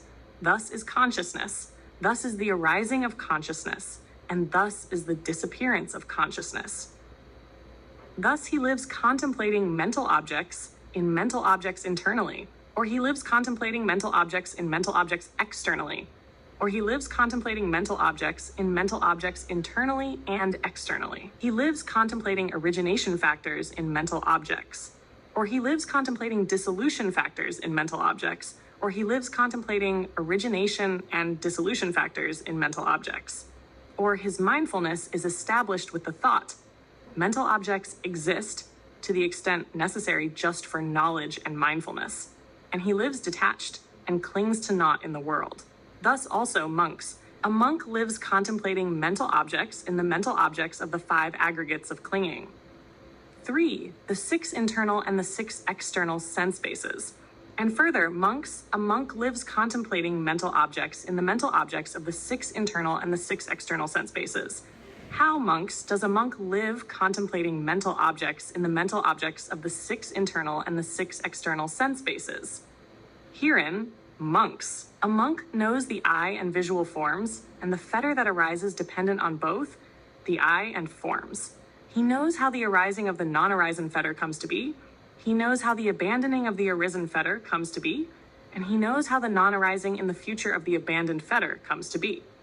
He knows the ear and sounds, the nose and smells, the tongue and flavors, the body and tactile objects, the mind and mental objects, and the fetter that arises dependent on both. He knows how the abandoning of the non-arisen fetter comes to be, and he knows how the non-arising in the future of the abandoned fetter comes to be. Thus, monks. The monk lives contemplating mental objects in mental objects internally, or he lives contemplating mental objects in mental objects externally, or he lives contemplating mental objects in mental objects internally and externally. He lives contemplating origination factors in mental objects, or he lives contemplating dissolution factors in mental objects, or he lives contemplating origination and dissolution factors in mental objects. Or his mindfulness is established with the thought, mental objects exist to the extent necessary just for knowledge and mindfulness, and he lives detached and clings to naught in the world. Thus, monks. A monk lives contemplating mental objects in the mental objects of the 6 internal and the 6 external sense bases. 4. The 7 factors of enlightenment. And further, monks. A monk lives contemplating mental objects in the mental objects of the 7 factors of enlightenment. How, monks, does a monk live contemplating mental objects in the mental objects of the 7 factors of enlightenment? Herein, monks. When the enlightenment factor of mindfulness is present, the monk knows, the enlightenment factor of mindfulness is in me. Or, when the enlightenment factor of mindfulness is absent, he knows, the enlightenment factor of mindfulness is not in me, and he knows how the arising of the non-arisen enlightenment factor of mindfulness comes to be, and how perfection in the development of the arisen enlightenment factor of mindfulness comes to be. When the enlightenment factor of the investigation of mental objects is present, the monk knows the enlightenment factor of the investigation of mental objects is in me. When the enlightenment factor of the investigation of mental objects is absent, he knows the enlightenment factor of the investigation of mental objects is not in me. And he knows how the arising of the non-arisen enlightenment factor of the investigation of mental objects comes to be, and how perfection in the development of the arisen enlightenment factor of the investigation of mental objects comes to be. When the enlightenment factor of energy is present, he knows the enlightenment factor of energy is in me. When the enlightenment factor of energy is absent, he knows the enlightenment factor of energy is not in me. And he knows how the arising of the non-arisen enlightenment factor of energy comes to be, and how perfection in the development of the arisen enlightenment factor of energy comes to be. When the enlightenment factor of joy is present, he knows the enlightenment factor of joy is in me. And when the enlightenment factor of joy is absent, he knows the enlightenment factor of joy is not in me. And he knows how the arising of the non-arisen enlightenment factor of joy comes to be, and how perfection in the development of the arisen enlightenment factor of joy comes to be. When the enlightenment factor of tranquility is present, he knows the enlightenment factor of tranquility is in me. When the enlightenment factor of tranquility is absent, he knows the enlightenment factor of tranquility is not in me. And he knows how the arising of the non-arisen enlightenment factor of tranquility comes to be, and how perfection in the development of the arisen enlightenment factor of tranquility comes to be. When the enlightenment factor of concentration is present, he knows the enlightenment factor of concentration is in me. When the enlightenment factor of concentration is absent, he knows the enlightenment factor of concentration is not in me. And he knows how the arising of the non-arisen enlightenment factor of concentration comes to be, and how perfection in the development of the arisen enlightenment factor of concentration comes to be. When the enlightenment factor of equanimity is present, he knows the enlightenment factor of equanimity is in me. When the enlightenment factor of equanimity is absent, he knows the enlightenment factor of equanimity is not in me. And he knows how the arising of the non-arisen enlightenment factor of equanimity comes to be, and how perfection in the development of the arisen enlightenment factor of equanimity comes to be. Thus, he lives contemplating mental objects in mental objects internally, or he lives contemplating mental objects in mental objects externally, or he lives contemplating mental objects in mental objects internally and externally. He lives contemplating origination factors in mental objects, or he lives contemplating dissolution factors in mental objects, or he lives contemplating origination and dissolution factors in mental objects. Or his mindfulness is established with the thought, mental objects exist to the extent necessary just for knowledge and mindfulness, and he lives detached and clings to naught in the world. Thus, monks. A monk lives contemplating mental objects in mental objects of the 7 factors of enlightenment. 5. The 4 noble truths. And further, monks. A monk lives contemplating mental objects in the mental objects of the 4 noble truths. How, monks, does a monk live contemplating mental objects in the mental objects of the 4 noble truths?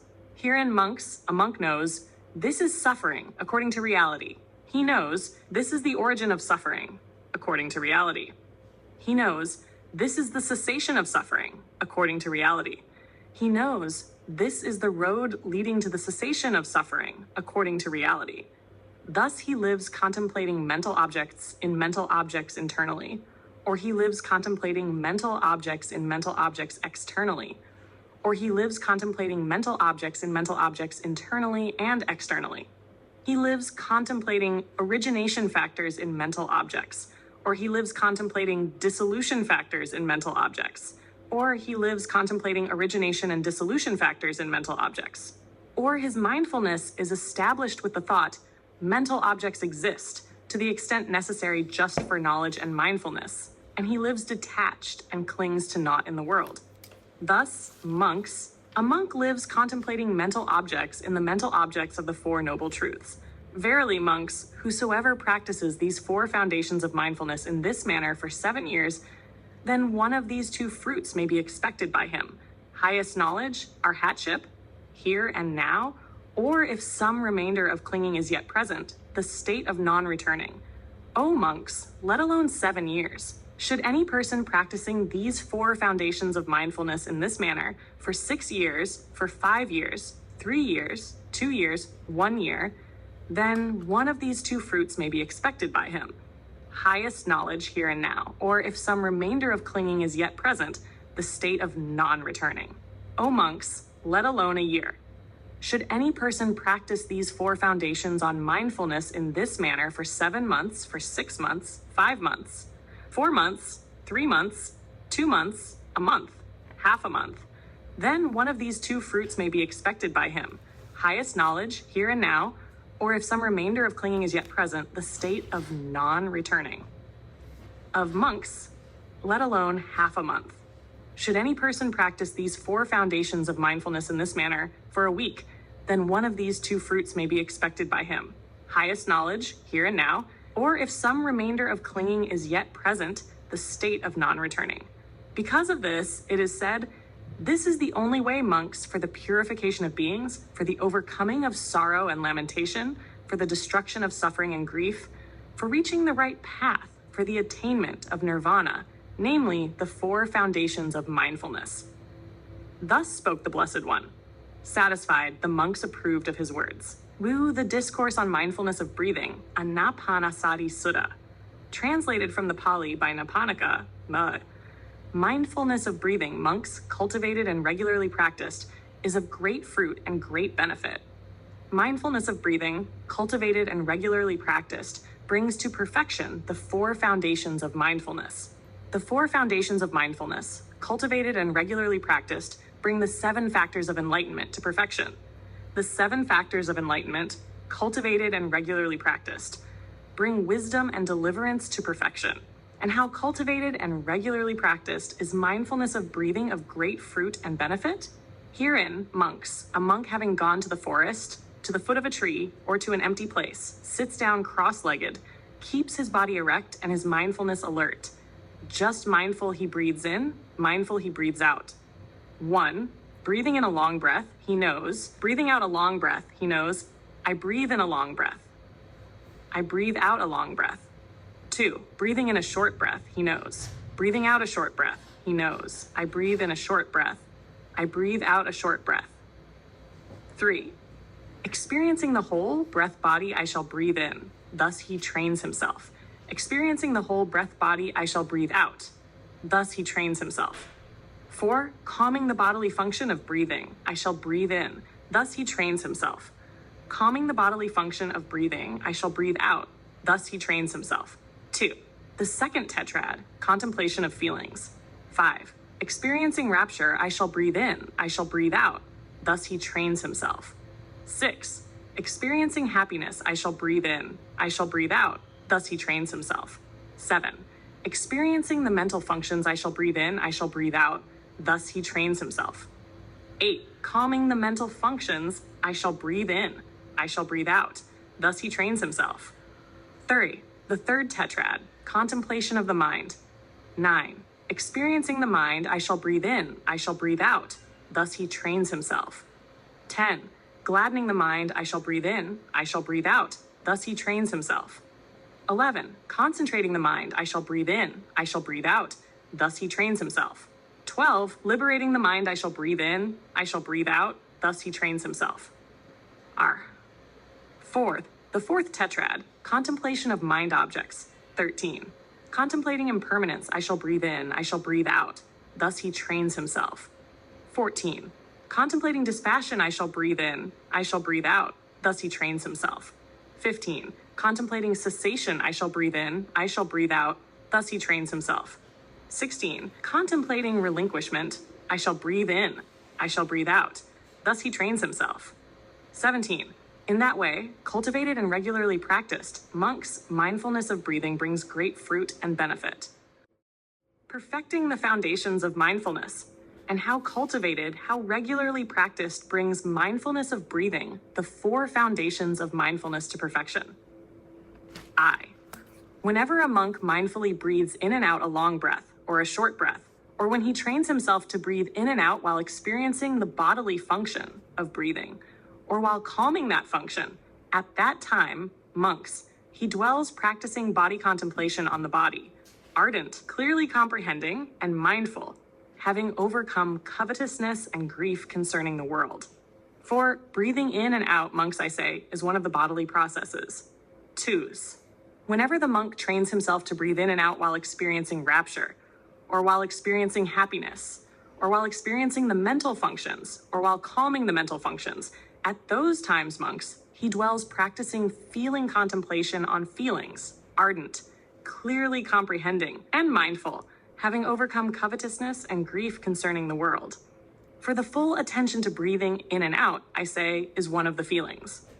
3rd, whenever a monk trains himself to breathe in and out while experiencing the mind, or while gladdening the mind, or while concentrating the mind, or while liberating the mind, at that time he dwells practicing mind contemplation on the mind, ardent, clearly comprehending, and mindful, having overcome covetousness and grief concerning the world. For one who lacks mindfulness and clear comprehension, I say, cannot develop mindfulness of breathing. I-Fees.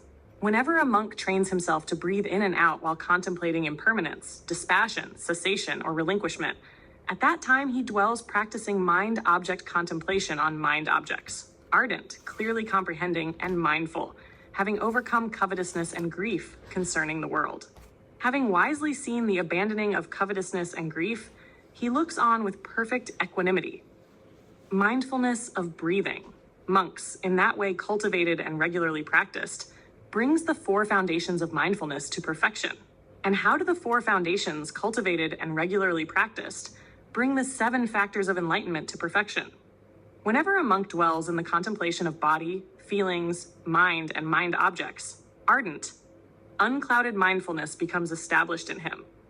And when unclouded mindfulness is established in him, at that time, the enlightenment factor, mindfulness, is initiated in the monk.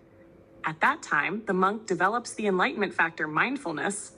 At that time, he gains perfection in the development of the enlightenment factor, mindfulness. Dwelling mindful in that manner, he wisely investigates, examines, and scrutinizes the respective object. And while doing so, the enlightenment factor, investigation of reality, is initiated in the monk. At that time, the monk develops the enlightenment factor, investigation of reality. At that time, he gains perfection in the development of the enlightenment factor, investigation of reality. While he wisely investigates, examines, and scrutinizes that object, unremitting energy is initiated in him. And when the unremitting factor energy is initiated in him, at that time, the monk develops the enlightenment factor, energy. At that time, he gains perfection in the development of the enlightenment factor, energy. In him possessed of energy, unworldly rapture arises. And when in a monk possessed of energy, unworldly rapture arises, at that time, the enlightenment factor, rapture, is initiated in him. At that time, the monk develops the enlightenment factor, rapture. At that time, the monk gains perfection in the development of the enlightenment factor, rapture. The body and mind of one who is filled with rapture become tranquil. And when the body and mind of one who is filled with rapture become tranquil, at that time, the enlightenment factor, tranquility, is initiated in him. At that time, the monk develops the enlightenment factor, tranquility. The mind of one who is tranquil and happy becomes concentrated. And when the mind of a monk who is tranquil and happy becomes concentrated, at that time, the enlightenment factor, concentration, is initiated in him. At that time, the monk develops the enlightenment factor, concentration. At that time, he gains perfection in the development of the enlightenment factor, concentration. On the mind thus concentrated, he looks with perfect equanimity. And when looking on his concentrated mind with perfect equanimity, at that time, the enlightenment factor, equanimity, is initiated in him. At that time, the monk develops the enlightenment factor, equanimity. At that time, he gains perfection in the development of the enlightenment factor, equanimity. The 4 foundations of mindfulness, in that way cultivated and regularly practiced, bring the 7 factors of enlightenment to perfection. And how do the 7 factors of enlightenment, cultivated and regularly practiced, bring wisdom and deliverance to perfection? Herein, a monk develops the enlightenment factors: mindfulness, investigation of reality, energy, rapture, tranquility, concentration, and equanimity, based on detachment, based on dispassion, based on cessation, resulting in relinquishment. The 7 factors of enlightenment, in that way cultivated and regularly practiced, bring wisdom and deliverance to perfection. Thus spoke the Exalted One. Glad in heart, the monks rejoiced in the words of the Blessed One. 49. Contemplation of Thought, from Siksa Samakaya, translated from the Sanskrit by Edward Kanze. He searches all around for his thought. But what thought? It is either passionate or hateful or confused. What about the past, future, or present? What is past that is extinct? What is future that has not yet arrived? And the present has no stability. For thought, Kasyapa, cannot be apprehended inside or outside, or in between both. For thought is immaterial, invisible, non-resisting, inconceivable, unsupported, and homeless. Thought has never been seen by any of the Buddhas, nor do they see it, nor will they see it. And what the Buddhas never see, how can that be an observable process, except in the sense that dharmas proceed by the way of mistaken perception? Thought is like a magical illusion. By an imagination of what is actually unreal, it takes hold of a manifold variety of rebirths. A thought is like the stream of a river, without any staying power. As soon as it is produced, it breaks up and disappears. A thought is like the flame of a lamp, and it proceeds through causes and conditions. A thought is like lightning. It breaks up in a moment and does not stay on. Searching for thought all round, he does not see it within or without. He does not see it in the skandhas, or in the elements, or in the sense fields. Unable to see thought, he seeks to find the trend of thought and asks himself, whence is the genesis of thought? And it occurs to him that where there is an object, there thought arises. Is then the thought one thing and the object another? No. What is the object? Just that is the thought. If the object were one thing and the thought another, then there would be a double state of thought. So the object itself is just thought. Can then thought review thought? No. Thought cannot review thought. As the blade of a sword cannot cut itself, so a thought cannot see itself. Moreover, vexed and pressed hard on all sides, thought proceeds without any staying power, like a monkey or like the wind. It ranges far, bodiless, easily changing, agitated by the objects of sense, with the 6 sense fields for its sphere, connected with one thing after another. The stability of thought, its one-pointedness, its immobility, its undistraughtness, its one-pointed calm, its non-distraction, that is, on the other hand, called mindfulness as to thought. 49. Not dwelling on the non-conditioned. From the Vimalakirtinirtasa Sutra, translated from the Chinese by Nhat Hanh. What does it mean, not dwelling on the non-conditioned?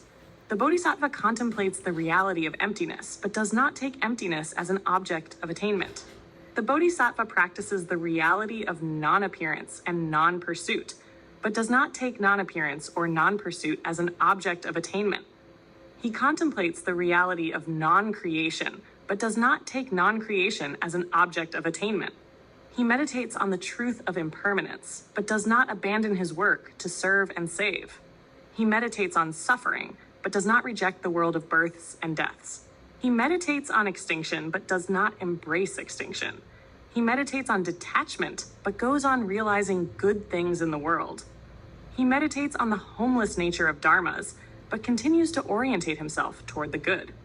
He meditates on the reality of neither creation nor destruction, but still undertakes the responsibility in the world of creations and destructions. He meditates on the reality of the ultimate, but still dwells in the world of interdependent origins. He meditates on known action, but continues always his acts of service and education. He meditates on emptiness, but does not abandon great compassion. He meditates on the position of the true Dharma, but does not follow a rigid path. He meditates on the unreal, impermanent, unoriginated, non-possessed, and markless nature of dharmas, but does not abandon his career concerning merits, concentration, and wisdom. Practicing in that way, the Bodhisattva is described as not dwelling on the non-conditioned. He has wisdom but does not end his action in the realm of the conditioned. He has compassion but does not dwell in the non-conditioned. He wants to realize his great Vyao, but he will not abandon the conditioned world. The heart of the Prajnaparamita. Dear listener, Thank you for joining me in experiencing the miracle of mindfulness. I'm truly grateful that you chose to spend your quiet time here, letting the words guide you into reflection and calm. Every story, every book we share is meant to bring a little more peace and clarity into your evenings. Your presence makes this journey meaningful, and I hope tonight's reading has brought you comfort, inspiration, and a gentle reminder to breathe deeply and live fully. Sweet dreams, and until next time, stay mindful. With gratitude, Bedtime Stories.